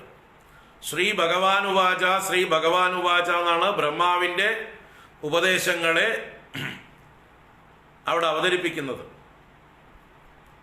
എന്താ കാരണം വെച്ചാൽ ഭഗവാന്റെ പ്രതിപുരുഷനായിട്ടാണ് ബ്രഹ്മദേവൻ അവിടെ വരുന്നത്. അപ്പൊ ഭഗവത് ഇച്ഛയാണ് ആര് ലോകം ഭരിക്കണം, ഈ ലോകത്തിൽ എന്തൊക്കെ നടക്കണം എന്നൊക്കെ ഉള്ളത് ഭഗവാന്റെ ഇച്ഛയാണ്. അതേ നടക്കുള്ളൂ, അല്ലാതെ നമ്മുടെ ഇച്ഛകൾ നടക്കില്ല. അപ്പോൾ പ്രിയവ്രതന്റെ ഇച്ഛ സന്യസിച്ച് നാരദാശ്രമത്തിൽ തന്നെ തപസ്യായിട്ട് കഴിച്ചു കൂട്ടാനായിരുന്നു. പക്ഷെ അദ്ദേഹത്തിന്റെ ഇച്ഛയ്ക്ക് അദ്ദേഹത്തെ അനുവദിക്കാതെ അദ്ദേഹത്തെ പിടിച്ചു വലിച്ചു കൊണ്ടുവന്നു. 10,000 വർഷം ഭൂമി മുഴുവൻ ഭരിക്കാൻ ഏറ്റവും നല്ല ഭരണകർത്താവായിട്ട് അദ്ദേഹത്തെ വലിച്ചഴച്ചു കൊണ്ടുപോകുന്നത് ഈശ്വര നിശ്ചയമാണ്, വിധിയാണ്. അതാണ് പഞ്ചമസ്കന്ധത്തിന്റെ വിഷയവും. പഞ്ചമസ്കന്ധത്തിന്റെ ലക്ഷണം എന്താണ്? സ്ഥിതിർ വൈകുണ്ഠ വിജയ. സ്ഥിതി എന്നാണ്, സ്ഥാനം. 5-ാമത്തെ സ്കന്ധത്തിന്റെ ലക്ഷണം സ്ഥാനം അഥവാ സ്ഥിതി. ഈ ലോകത്തിന്റെ സ്ഥിതി അഥവാ പരിപാലനം അത് ആരുടെ പ്രവൃത്തിയാണ്? അത് വൈകുണ്ഠന്റെ വിജയമാണ്. It is his duty to maintain, to protect. അപ്പൊ ഈ ലോകത്തെ രക്ഷിക്കലും പാലിക്കലും പോഷിപ്പിക്കലും ഒക്കെ ഭഗവാന്റെ ലീലയാണ്. ആ ഭഗവാൻ അത് പലരിലൂടെ ചെയ്യുന്നു. അപ്പൊ ഭഗവാൻ അതിന് പലരെയും തെരഞ്ഞെടുക്കുന്നു. ഭഗവാന്റെ തന്നെ അംശഭൂതന്മാരായ ആളുകളെ തെരഞ്ഞെടുക്കുന്നു. അതാണ് പ്രിയവ്രതൻ എന്നതും ഭഗവാന്റെ ഒരു വിഭൂതി പോലെ, ഒരു അംശം പോലെ ഭൂമിയെ രക്ഷിച്ചതായിട്ടുള്ള ഒരു മഹാത്മാവ്. അത് കഴിഞ്ഞ് അദ്ദേഹത്തിന്റെ വംശത്തിൽ തന്നെ വരുന്നതായിട്ടുള്ള ഈ ഋഷഭന്റെ ചരിത്രവും അതുപോലൊരു ചരിത്രമാണ്. അതേ ആ ഋഷഭന്റെ പുത്രനായി വരുന്ന ഭരതന്റെ ചരിത്രവും അതുപോലൊരു ചരിത്രമാണ്. ഇതിലൊക്കെ ഭഗവാന്റെ ലീലയാണ് നമ്മൾ കാണേണ്ടത്. ഈ ലോകം രക്ഷിക്കുന്നത് അപ്പോ ഈ വ്യക്തികളല്ല, ഇവർ നിമിത്തങ്ങൾ, ഇവർ ഭഗവാന്റെ കയ്യിലെ ഉപകരണങ്ങൾ. ഭഗവാൻ ഈ ലോകം പരിപാലിക്കാൻ യോഗ്യരായ ആളുകളെ തെരഞ്ഞെടുത്ത് അവരിലൂടെ തൻ്റെ ഭരണം നിർവഹിക്കുന്നു. അതാണ് ഈ ഭാഗവതം പഞ്ചമസ്കന്ധത്തിലെ ആദ്യത്തെ 15 അധ്യായങ്ങളിൽ ഭഗവാൻ എങ്ങനെയാണ് ഈ ലോകത്തെ ആരിലൂടെയൊക്കെയാണ് പരിപാലിക്കുന്നത് എന്നതിനെ സൂചിപ്പിക്കുന്ന കഥകളാണ്. അദ്ദേഹം രക്ഷിക്കാൻ തീരുമാനിച്ചാൽ പിന്നെ ആർക്കും അതിനെ ഒന്നും ചെയ്യാൻ പറ്റില്ല. ഭഗവാനാൽ രക്ഷിക്കപ്പെട്ടതാണ്. ഭഗവാൻ ഉപേക്ഷിച്ചത് പിന്നെ ആർക്കും രക്ഷിക്കാനും സാധിക്കില്ല. അപ്പൊ ഇവിടെ ചെയ്യുന്ന രക്ഷകളൊക്കെ ആരാണ് ചെയ്യുന്നത്? അത് ഭഗവാനാണ്. അത് ആരുടെ രക്ഷയാണെങ്കിലും, ഇപ്പൊ നമ്മുടെ രക്ഷയാണെങ്കിലും അത് ഭഗവാന്റെ ഇച്ഛയാണ്. ഈ തത്വം അറിഞ്ഞു കഴിഞ്ഞാൽ നമ്മൾ ശാന്തരാവും, സ്വസ്ഥരാവും, വിശ്രമിക്കും, നമുക്കൊരു വറിയുമില്ലാതാവും. ഓടിക്കൊണ്ടിരിക്കുന്ന വണ്ടിയുടെ അകത്ത് കിടന്ന് നമ്മൾ ഭാരം ചുമക്കും ഓടുകയൊന്നും ആവശ്യമില്ല, അല്ലേ? പണ്ടത്തെ ഒരു നമ്പൂരി ചെയ്ത പോലെ ട്രെയിനിൽ കയറിയിട്ട് തൻ്റെ തലയുടെ മുകളിലുണ്ടായിരുന്ന പെട്ടി വണ്ടിയിൽ ഇറക്കി വെക്കുന്നില്ല. എന്താ വെച്ചാൽ അല്ലോ ആ വണ്ടിക്ക് ഞാൻ ഭാരം കൊടുക്കണ്ടെന്ന് വെച്ചിട്ടാ, അതെന്റെ തലയിൽ തന്നെ ഇരുന്നോട്ടെ എന്ന് പറഞ്ഞതുപോലെ. എന്നിട്ട് വണ്ടിക്ക് അകത്ത് കിടന്ന് തെക്കും വടക്കം പരിഭ്രമിച്ച് ഓടിയിട്ടും കാര്യമൊന്നുമില്ല. ആ വണ്ടി ഓടുന്നുണ്ട് അതിന്റെ വേഗത്തിൽ. വണ്ടി നമ്മളെ ലക്ഷ്യത്തിൽ എത്തിച്ചോളും. നമ്മൾ ഓടേണ്ട കാര്യമൊന്നുമില്ല. അതിനകത്ത് ഒരു ഭാഗത്ത് ആനന്ദമായിട്ട് ഇരുന്നാൽ മതി. ഇനി അങ്ങോട്ട് നടക്കണമെങ്കിൽ നടന്നോളൂ, അതാണ് ആനന്ദമെങ്കിൽ. പരിഭ്രമിച്ച് ഓടേണ്ട കാര്യമൊന്നുമില്ല, ഒരു പരിഭ്രമവും വേണ്ട. അപ്പൊ ഒരു ട്രെയിനിൽ കയറി കഴിഞ്ഞാൽ പിന്നെ ട്രെയിനാണ് നമ്മളെ വഹിക്കുന്നത്. അതുപോലെ ഈ ലോകമാകുന്ന ഈ ട്രെയിനിലേക്ക് നമ്മൾ വന്നു കഴിഞ്ഞു. നമ്മൾ നിസ്സാരന്മാരാണ്, നിസ്സഹായന്മാരാണ് വാസ്തവത്തിൽ. എന്നാൽ ഭഗവാൻ നമ്മളെ ഓരോ കാര്യങ്ങളെ ഏൽപ്പിച്ചു കഴിയുമ്പോൾ നമ്മൾ നിസ്സാരന്മാരും അല്ല.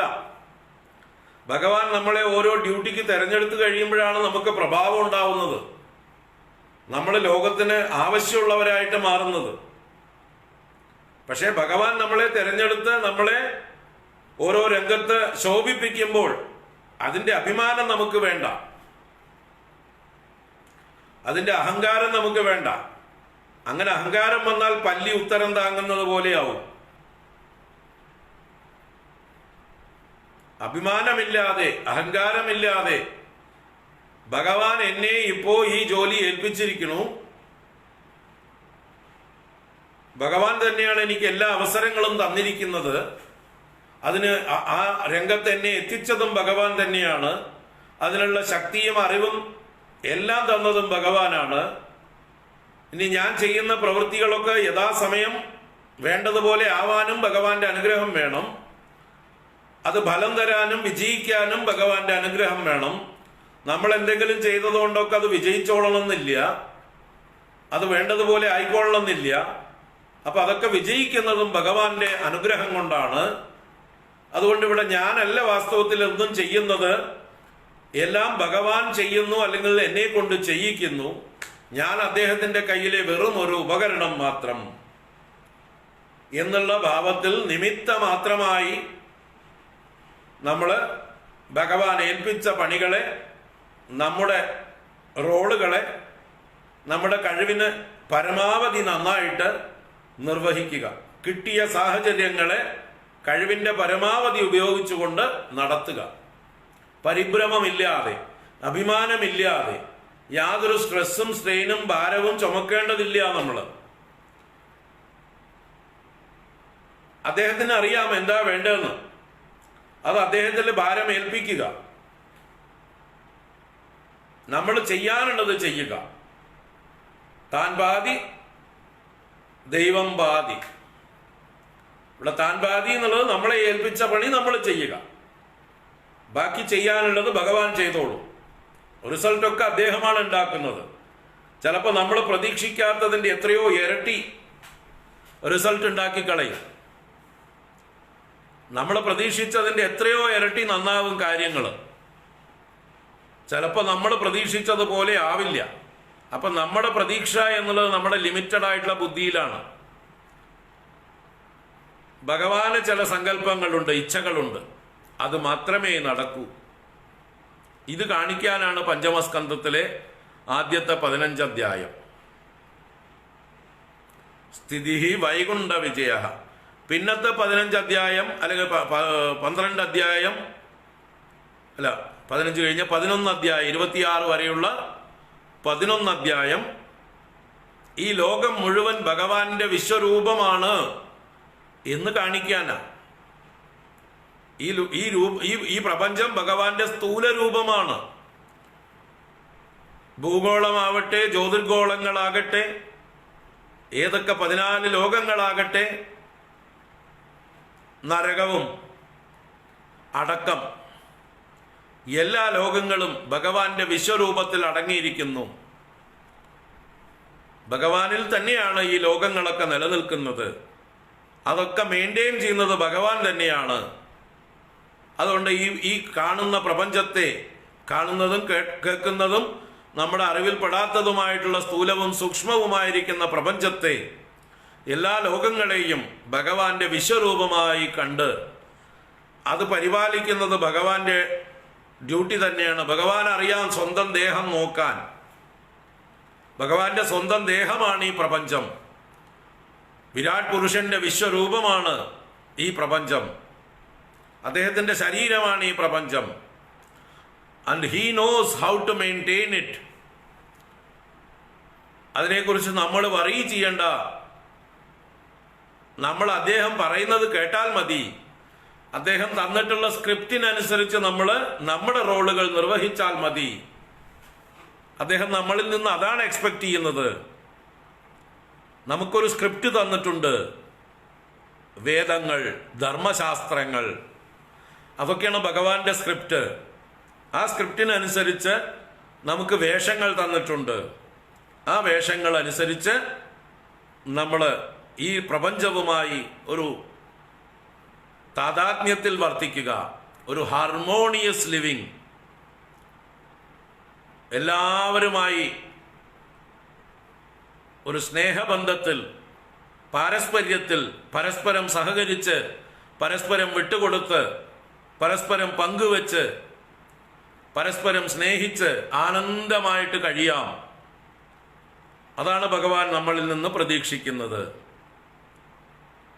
അതാണ് 16 മുതൽ 26 വരെയുള്ള ഭൂലോക വർണ്ണന, 14 ലോകങ്ങളുടെ വർണ്ണന, ജ്യോതിർഗോള വർണ്ണന, നരകവർണ്ണന മുതലായ 11 അധ്യായങ്ങളിലൂടെ ഈ പ്രപഞ്ചം മുഴുവൻ ഭഗവാൻ വ്യാപിച്ചിരിക്കുന്നു എന്ന് കാണിച്ചു തരികയാണ്.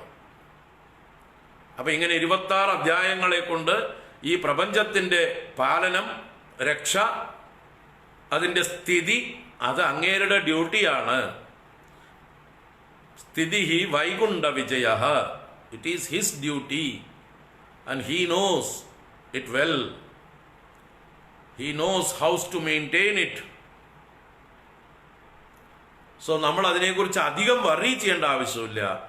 നമ്മൾ ചെയ്യേണ്ടത് ഭഗവാൻ ഏൽപ്പിച്ച റോൾ ഭംഗിയായിട്ട് നിർവഹിക്കുക. ഈ പ്രപഞ്ചത്തിൽ നമ്മൾക്കും ഒരു ചെറുതല്ലാത്തൊരു സ്ഥാനം, നിസ്സാരമല്ലാത്തൊരു സ്ഥാനം ഓരോരുത്തർക്കും തന്നിട്ടുണ്ട്. അർത്ഥവത്തായിട്ടുള്ളൊരു സ്ഥാനം, അത് ഭംഗിയായി നിർവഹിക്കുക. ബാക്കി അദ്ദേഹത്തിന് വിട്ടുകൊടുക്കുക. സ്ക്രിപ്റ്റ് അദ്ദേഹത്തിൻ്റെ കയ്യിലുണ്ട്, ഭദ്രമാണ്. നമ്മൾ മുഴുവൻ സ്ക്രിപ്റ്റ് വായിക്കാൻ നമുക്ക് കഴിയില്ല. നമുക്ക് എന്താ പറയുക, നമുക്ക് പരിമിതമായ സമയമേ ഉള്ളൂ. അതിൽ നമുക്ക് തന്നിട്ടുള്ള സ്ക്രിപ്റ്റ് മാത്രം നമ്മൾ വായിക്കുക, ബാക്കി അദ്ദേഹത്തിന് വിട്ടുകൊടുക്കുക, എന്നിട്ട് പ്രവർത്തിക്കുക. ഇതാണ് പഞ്ചമസ്കന്ധത്തിന്റെ താല്പര്യം. അപ്പൊ അതിൽ പ്രിയവ്രതന്റെ ചരിത്രം വളരെ പ്രധാനപ്പെട്ടതാണ്. അത് കഴിഞ്ഞ് അദ്ദേഹത്തിന്റെ പുത്രനായ ആഗ്നീന്ദ്രന്റെ ചരിത്രം പറയുന്നുണ്ട്. ജംബൂദ്വീപത്തിന്റെ ചരിത്രം അഥവാ ആഗ്നീന്ദ്രന്റെ ചരിത്രം. ആ ആഗ്നീന്ദ്രന്, അദ്ദേഹം അച്ഛനെ പോലെ വിരക്തനായിരുന്നില്ല, ഒരു നല്ല കാമിയായിരുന്നു. ഒരു അപ്സര സ്ത്രീയുമായിട്ട് അദ്ദേഹം ഭ്രമിച്ച് പിന്നീട് ഗന്ധർവ ലോകത്തിലേക്ക് പോകുന്നു. ആ അഗ്നീന്ദ്രൻ എന്ന് പറഞ്ഞ ആള്, അദ്ദേഹത്തിന് 9 പുത്രന്മാരാണ്. അപ്പോൾ 9 പുത്രന്മാർക്ക് അദ്ദേഹം തൻ്റെ ജംബൂദ്വീപം എന്ന ദ്വീപത്തെ 9 ഖണ്ഡങ്ങളാക്കി, ഉപഭൂഖണ്ഡങ്ങളാക്കി വിഭജിച്ചു കൊടുത്തു. അതിൽ മൂത്ത പുത്രനായിരുന്നു നാഭി എന്ന് പറഞ്ഞ പുത്രൻ. ആ നാഭിക്ക് കൊടുത്ത ഖണ്ഡമാണ് അജനാഭം എന്നറിയപ്പെടുന്ന ഉപഭൂഖണ്ഡം. ആ അജനാഭമാണ് ഭാവിയിൽ ഭാരതം എന്നാവാൻ പോകുന്നത്. ഈ നാഭിയുടെ തന്നെ പൗത്രനായ ഭരതന്റെ ഭരണം കൊണ്ടാണ് ഇത് ഭാരതമായി മാറാൻ പോകുന്നത്. അപ്പൊ ഭാരതമാകുന്നതിന് മുമ്പുള്ള പൂർവനാമമാണ് അജനാഭം എന്ന് പറയുന്നത്. ഈ ഭാരതവർഷം അഥവാ ഭാരതഖണ്ഡത്തിന്റെ പേരാണ് അജനാഭം. അത് നാഭിയാണ് ഭരിക്കുന്നത്. അപ്പൊ അഗ്നീന്ദ്രന്റെ പുത്രൻ നാഭി. ആ നാഭി മഹാനായിരുന്നു, വളരെ എന്താ പറയുക, ഭക്തനായിരുന്നു, ഈശ്വര ഭജനം ചെയ്യുന്ന ആളായിരുന്നു, വളരെ സാത്വികനും ധാർമ്മികനുമായിട്ടുള്ള രാജാവായിരുന്നു. ഭംഗിയായി രാജ്യഭാരം ചെയ്തിരുന്നു. ബ്രാഹ്മണരെയൊക്കെ നല്ലോണം ബഹുമാനിച്ച്, ഈശ്വരനെ ബഹുമാനിച്ച്, എപ്പോഴും ഈശ്വരന് വേണ്ട യാഗയജ്ഞങ്ങൾ ബ്രാഹ്മണരെ കൊണ്ട് ചെയ്യിച്ചു കൊണ്ടിരുന്നു. അപ്പോൾ അദ്ദേഹത്തിന്റെ യാഗങ്ങളിൽ ഭഗവാൻ പ്രത്യക്ഷമായി വന്ന് ഹവിസ് സ്വീകരിക്കുമായിരുന്നു. അത്ര നല്ല ഉത്തമനായിട്ടുള്ളൊരു രാജാവും ഭക്തനുമായിരുന്നു അദ്ദേഹം. അപ്പൊ അദ്ദേഹത്തിന് പുത്രന്മാരുണ്ടായില്ല. അദ്ദേഹം അതിനെക്കുറിച്ച് കുറച്ചൊരു വിഷമമുണ്ടായിരുന്നു. അപ്പൊ ഇദ്ദേഹത്തിന്റെ ഋത്വിക്കുകൾ, പുരോഹിതന്മാർ, ബ്രാഹ്മണർ, അവർക്ക് ഈ കാര്യം അറിയാം. അപ്പൊ അവരാണ് ഭഗവാനോട് അഭ്യർത്ഥിക്കുന്നത്. ഇദ്ദേഹത്തിന് വേണ്ടി യാഗങ്ങൾ ചെയ്ത് ഭഗവാൻ പ്രസാദിച്ച് യജ്ഞശാലയിൽ പ്രത്യക്ഷനായതായിട്ടുള്ള സന്ദർഭത്തിൽ നിങ്ങൾക്ക് എന്താണ് വരം വേണ്ടതെന്ന് ബ്രാഹ്മണരോട് ചോദിച്ചു. ബ്രാഹ്മണർ ഭഗവാനെ സ്തുതിച്ചപ്പോ എന്ത് വരമാണ് നിങ്ങൾക്ക് വേണ്ടത് എന്ന് ചോദിച്ചപ്പോ ആ ബ്രാഹ്മണരാണ് ഈ നാഭിക്ക് വേണ്ടി പ്രാർത്ഥിക്കുന്നത്. അങ്ങയെ പോലൊരു പുത്രനെ വേണം ഇദ്ദേഹത്തിന് പുത്രന്മാരില്ല, അതുകൊണ്ട് അങ്ങയെ പോലൊരു പുത്രനെ വേണം എന്ന് പറഞ്ഞ് ബ്രാഹ്മണർ പ്രാർത്ഥിച്ചു. അപ്പൊ ഭഗവാൻ ഈ ബ്രാഹ്മണരോട് പറഞ്ഞു, എനിക്ക് തുല്യം ഞാൻ മാത്രമേ ഉള്ളൂ, വേറൊരാളെ കാണാനില്ല, അതുകൊണ്ട് ഞാൻ തന്നെ പുത്രനായി അവതരിക്കാം ഇദ്ദേഹത്തിന് എന്ന് പറഞ്ഞിട്ട് ഈ നാഭിയുടെ പുത്രനായി മേരുദേവി എന്ന നാഭിയുടെ പത്നിയിൽ ഭഗവാൻ ഋഷഭൻ എന്ന പേരിൽ അവതരിക്കുന്നതായിട്ടുള്ള കഥയാണ് ഇവിടെ പറയുന്നത്. അതിലേക്ക് വരാം നമുക്ക്. അപ്പോ ആദ്യത്തെ ശ്ലോകം വായിച്ചു, വാക്കുകളുടെ അർത്ഥം എടുത്തു പറഞ്ഞില്ല. പ്രിയവ്രതസ്യ പ്രിയപുത്രഭൂതാത് ആഗ്നീദ്രരാജാദുദിതോ ഹി നാഭിഃ ത്വാം ദൃഷ്ടവാൻ ഇഷ്ടതമിഷ്ടിമധ്യേ തവൈവ തുഷ്ട്യൈ കൃതയജ്ഞകർമ്മ. പ്രിയവ്രതസ്യ, സ്വയംഭൂമനുവിന്റെ പുത്രനായ പ്രിയവ്രതന്, അദ്ദേഹത്തിന്റെ പ്രിയപുത്രഭൂതാത് ആഗ്നീദ്രരാജാത്, പ്രിയപുത്രനായ ആഗ്നീദ്ര രാജാവിൽ നിന്ന് ഭവിച്ചവനായ ഉദിതഃ, ഉത്ഭവിച്ചവനായിട്ടുള്ള ആളാകുന്നു നാഭിഹി. അപ്പൊ പ്രിയവ്രതന്റെ പ്രിയപുത്രനായ ആഗ്നീദ്രനിൽ നിന്ന് നാഭി എന്ന പ്രിയവ്രത പൗത്രൻ ഉണ്ടായി. ആ നാഭി ത്വാം ദൃഷ്ടവാൻ ഇഷ്ടദം, ഇഷ്ടദം ത്വാം ദൃഷ്ടവാൻ, ഇഷ്ടത്തെ ദാനം ചെയ്യുന്ന അങ്ങയെ കണ്ടു. എപ്പോൾ? ഇഷ്ടിമധ്യേ. ഇഷ്ടിമധ്യേ എന്ന് പറഞ്ഞാൽ യാഗങ്ങൾ ചെയ്യുമ്പോൾ യാഗമധ്യത്തിൽ ഭഗവാൻ തന്നെ പ്രത്യക്ഷമായി വന്ന് ഹവിസുകൾ അഗ്നിയിലേക്ക് കൊടുക്കുന്നതിന് വരെ ഇങ്ങോട്ട് തന്നോളൂ എന്ന് പറഞ്ഞ് കൈനീട്ടി മേടിക്കും. അതുപോലെ പ്രത്യക്ഷനായിരുന്നു ഭഗവാൻ. അതാണ് ഇഷ്ടിമധ്യേ ത്വാം ഇഷ്ടദം ത്വാം ദൃഷ്ടവാൻ. യാഗങ്ങളുടെ, ഇഷ്ടി എന്നാൽ യാഗം, അപ്പൊ യാഗങ്ങളുടെ മധ്യത്തിൽ അങ്ങയെ തന്നെ ദർശിച്ചു. കാരണം ഇദ്ദേഹം നിസ്വാർത്ഥനായിട്ടാണ് ഭഗവാന് യജ്ഞകർമ്മങ്ങൾ ചെയ്തത്. അതാണ് തവൈവ തുഷ്ട്യൈ കൃതയജ്ഞകർമ്മ. ഈ നാഭി തവയേവ തുഷ്ട്യൈ, ഭഗവാൻ പ്രസാദിക്കട്ടെ എന്ന് കരുതിയിട്ട് യജ്ഞകർമ്മങ്ങളെ ചെയ്തവനായിരുന്നു. താൻ യജ്ഞകർമ്മങ്ങൾ ചെയ്യുന്നത് എന്തെങ്കിലും ബലം കിട്ടാൻ വേണ്ടിയിട്ടല്ല, ഒന്നും കൊതിച്ചിരുന്നില്ല അദ്ദേഹം. താൻ ചെയ്യുന്ന കർമ്മങ്ങളെ കൊണ്ട് ഭഗവാൻ പ്രസാദിക്കട്ടെ എന്ന് കരുതിക്കൊണ്ട് യജ്ഞങ്ങൾ ചെയ്തപ്പോൾ അദ്ദേഹത്തിന്റെ ആ ഭക്തിയും നിസ്വാർത്ഥതയും ഭഗവാന് പ്രീതികരമായി ഭഗവാൻ പ്രത്യക്ഷനായി യാഗങ്ങളിൽ വരുമായിരുന്നു. അതാണ് തവൈവ തുഷ്ട്യൈ കൃതയജ്ഞകർമ്മ, അങ്ങയുടെ തുഷ്ടിക്ക് മാത്രമായിട്ട് യജ്ഞകർമ്മങ്ങളെ ചെയ്ത ആ നാഭി ഇഷ്ടിമധ്യേ ഇഷ്ടദം ത്വാം ദൃഷ്ടവാൻ, യാഗമധ്യത്തിൽ ഇഷ്ടദാനം ചെയ്യുന്ന അങ്ങയെ ദർശിച്ചു. എന്നിട്ടോ അടുത്ത ശ്ലോകം.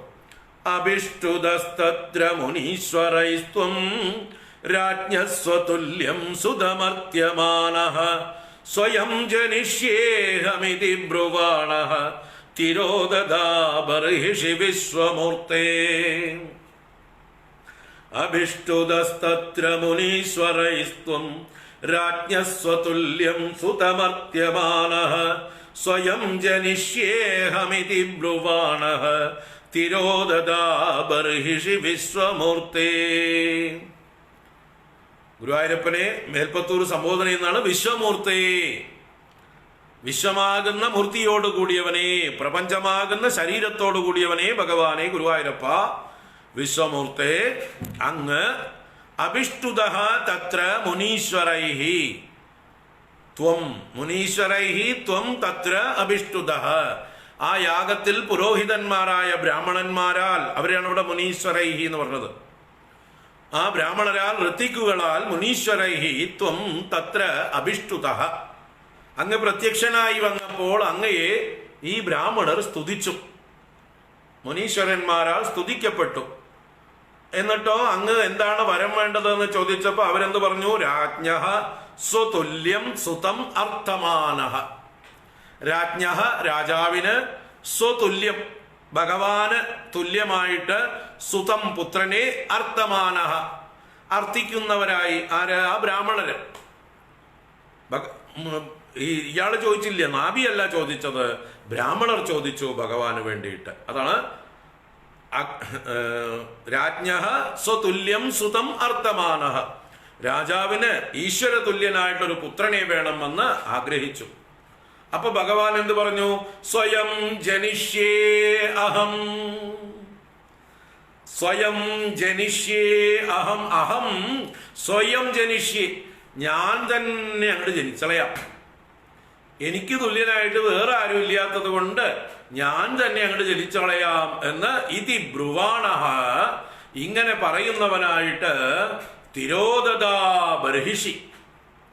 ഗുരുവായൂരപ്പ വിശ്വമൂർത്തേ ബർഹിഷി, ബർഹിഷി എന്ന് പറഞ്ഞാൽ യാഗത്തിൽ എന്നർത്ഥമാണ്. ആ യാഗത്തിൽ അങ്ങ് തിരോധാനം ചെയ്തു. വന്ന കാര്യം കഴിഞ്ഞു, അങ്ങ് തിരോധാനം ചെയ്തു, അന്തർദാനം ചെയ്തു, മറഞ്ഞുപോയി. അപ്പൊ അങ്ങ് ഒരു വാക്ക് കൊടുത്തു, ഇദ്ദേഹത്തിന്റെ പുത്രനായിട്ട് ഞാൻ അവതരിക്കാം എന്ന്. അങ്ങനെ സ്വയം ജനിഷ്യേഹമിതി ബ്രുവാണഃ തിരോദദാ ബർഹിഷി വിശ്വമൂർത്തേ. ആ ഭഗവാൻ തന്നെ ഈ നാഭിക്ക് മേരുദേവി എന്ന പത്നിയിൽ ഋഷഭൻ എന്ന പേരിൽ ആവിർഭവിക്കുന്നതാണ് മൂന്നാമത്തെ ശ്ലോകം. നാഭിപ്രിയായാമതമേരുദേവ്യാം ത്വമംശദോ ഭൂഃ ഋഷഭാഭിധാനഃ അലോകസാമാന്യ ഗുണപ്രഭാവ പ്രഭാവിതാശേഷ ജനപ്രമോദഃ. സർവത്ര ഗോവിന്ദ നാമ സങ്കീർത്തനം ഗോവിന്ദ ഗോവിന്ദ. നാഭിപ്രിയായാമതമേരുദേവ്യാം ത്വമംസദോ ഭൂഃ ഋഷഭാഭിധാനഃ അലോകസാമാന്യ ഗുണപ്രഭാവ പ്രഭാവിതാശേഷ ജന പ്രമോദഃ. നാഭിപ്രിയായാം അധ മേരുദേവ്യാം, അധ അനന്തരം, നാഭിപ്രിയായാം മേരുദേവ്യാം, നാഭിയുടെ പ്രിയതമയായ മേരുദേവിയിൽ, ത്വം അംശതഃ അഭൂഃ, ത്വം അങ്ങ് ഗുരുവായൂരപ്പ, അംശതഃ അങ്ങയുടെ അംശം കൊണ്ട്, ഇവിടെ എന്താവശ്യമോ ആ ആവശ്യത്തിന് മാത്രമുള്ള അംശം കൊണ്ട്, അല്ലെ, എത്ര ഇൻവെസ്റ്റ്മെന്റ് വേണോ അത്ര മാത്രം ഇൻവെസ്റ്റ് ചെയ്തുകൊണ്ട്. ഇപ്പൊ ഒരു ചെറിയ പെട്ടിക്കട തുടങ്ങാൻ എന്താണ് ഇൻവെസ്റ്റ്മെന്റ്? അത്രയല്ലേ ചെയ്യണ്ടു. സൂപ്പർ മാർക്കറ്റ് ആണെങ്കിൽ അതിനനുസരിച്ച് ഇൻവെസ്റ്റ്മെന്റ് എന്നതുപോലെയാണ് ഭഗവാന്റെ ഓരോ അവതാരങ്ങളും. എന്താണോ ആവശ്യം, ഏത് ലീലകളാണോ അവിടെ ചെയ്യാൻ പോകുന്നത്, അതിനനുസരിച്ചാണ് ഭഗവാന്റെ അംശം. അപ്പൊ ഇവിടെ ഭഗവാൻ ആ ക്ഷത്രിയാംശം കൊണ്ട് ലോകപാലകൻ, ലോകത്തെ പരിപാലിക്കാനായിക്കൊണ്ട് അംശതഃ അഭൂഹു, ഗുരുവായൂരപ്പ ത്വം അഭൂഹു അങ്ങ് ഭവിച്ചു. എന്ത് പേരില്? ഋഷഭാഭിധാനഃ, ഋഷഭൻ എന്ന അഭിധാനത്തോടുകൂടെ. അഭിധാനം അഭിജ്ഞ എന്നൊക്കെ പറഞ്ഞാല് നാമധേയം എന്നർത്ഥം തന്നെ. അപ്പൊ ഋഷഭൻ എന്ന പ്രശസ്തിയോടുകൂടെ എങ്ങനെയായിട്ട്? അലോകസാമാന്യ ഗുണപ്രഭാവ പ്രഭാവിതാശേഷ ജന പ്രമോദഃ. അലോകസാമാന്യ ഗുണപ്രഭാവം, ലോകസാമാന്യമായിട്ടുള്ള ഗുണപ്രഭാവമല്ല എന്ന് പറഞ്ഞാൽ എല്ലാവരിലും കാണുന്ന ഗുണങ്ങളല്ല. ഈ ലോകത്തിൽ ദുർലഭമായിട്ടുള്ള, അസുലഭമായിട്ടുള്ള എല്ലാ നന്മകളുടെയും ഗുണങ്ങളുടെയും മൂർത്തിയായിട്ട് ലോകസാധാരണങ്ങളല്ലാത്ത ഗുണങ്ങൾ കൊണ്ടും പ്രഭാവം കൊണ്ടും പ്രഭാവിത അശേഷ ജന പ്രമോദഃ. അശേഷ ജനങ്ങൾക്കും ഇദ്ദേഹത്തിന്റെ ആ നന്മകൾ കണ്ട് പ്രഭാവിതരായി. അദ്ദേഹത്തിന്റെ വശംവദരായി. അങ്ങനെ അവർക്ക് പ്രമോദവുമുണ്ടായി. അവർക്ക് പ്രമോദം കൊടുക്കുന്നവൻ, പ്രഭാവിത അശേഷ ജനപ്രമോദ, എല്ലാവർക്കും തൻ്റെ പ്രഭാവം കൊണ്ട് തന്നെ പ്രമോദത്തെ കൊടുക്കുന്നവനായ ഋഷഭ ഭഗവാൻ എന്നർത്ഥം. അപ്പോൾ ഋഷഭദേവന്റെ ആ സാന്നിധ്യം കൊണ്ടും അദ്ദേഹത്തിൻ്റെ എല്ലാ കഴിവുകൾ കൊണ്ടും പ്രജകൾ എന്തെന്നില്ലാത്ത സന്തോഷം പ്രാപിച്ചു. ഇതുപോലൊരു പുത്രൻ നാഭി രാജാവിന് ഇതുപോലെ ശ്രേഷ്ഠനായിട്ടൊരു പുത്രൻ ഭാഗ്യമാണ് എന്ന് നമ്മളും ഈ രാജാവിൻ്റെ പ്രജകൾ ഇദ്ദേഹത്തെ പോലൊരു രാജാവിനെ കിട്ടാൻ ഭാഗ്യവാന്മാരാണ് എന്ന് ഓരോരുത്തരും സന്തോഷിച്ചു. അങ്ങനെ ലോകത്തിന് മുഴുവൻ, അല്ലെങ്കിൽ ആ അജനാഭം എന്ന വർഷത്തിന് മുഴുവൻ സന്തോഷത്തെ കൊടുക്കുന്ന ആളായിരുന്നു ഋഷഭൻ എന്ന ഈ കുട്ടി. അദ്ദേഹത്തിന്റെ ഗുണങ്ങളെ കൊണ്ടാണ് അച്ഛൻ ഋഷഭൻ എന്ന പേര് കൊടുത്തത് എന്ന് പ്രത്യേകം പറയുന്നുണ്ട് ഭാഗവതത്തില്. എല്ലാ നന്മകളും തികഞ്ഞവനായതുകൊണ്ട് ശ്രേഷ്ഠൻ എന്നുള്ള അർത്ഥത്തിൽ ഋഷഭൻ എന്ന് പേര് കൊടുത്തു. ശ്രേഷ്ഠൻ എന്നാണ് ഋഷഭ ശബ്ദത്തിന് അർത്ഥം. അദ്ദേഹത്തിന്റെ അച്ഛന്റെ ചരിത്രം തുടരുകയാണ്. അതിനുശേഷമാണ് 4ാമത്തെ ശ്ലോകത്തില് നാഭിയുടെ ചരിത്രം മുഴുവനാക്കിയിട്ട് 5ാം ശ്ലോകം മുതൽക്കാണ് ഋഷഭചരിതം വർണ്ണിക്കാൻ തുടങ്ങുന്നത്. നമുക്ക് അതിലേക്ക് മറ്റന്നാ പ്രവേശിക്കാം. നാളെ ക്ലാസ് ഉണ്ടാവില്ല, നാരായണീയം ഉണ്ടാവില്ല, കുറച്ച് തിരക്കുണ്ട്, ഒരു എൻഗേജ്മെൻ്റ് ഉണ്ട്. നാളെ നാരായണീയം മാത്രം ഉണ്ടാവില്ല, രാവിലെയാണ് ഒരു പ്രോഗ്രാം. എല്ലാവരും ക്ഷമിക്കുക. മറ്റന്നാ തിങ്കളാഴ്ച ഋഷഭചരിത്രം തുടരും. സർവത്ര ഗോവിന്ദ നാമ സങ്കീർത്തനം. ഗോവിന്ദ ഗോവിന്ദ. നാരായണാഖില ഗുരോ ഭഗവൻ നമസ്തേ. ശ്രീ ഗുരുവായൂരപ്പ ശരണം. കായേന വാചാ മനസേന്ദ്രിയൈർവാ ബുദ്ധ്യാത്മനാ വാ പ്രകൃതേ സ്വഭാവാത് കരോമി യദ്യത് സകലം പരസ്മൈ നാരായണായേതി സമർപ്പയാമി.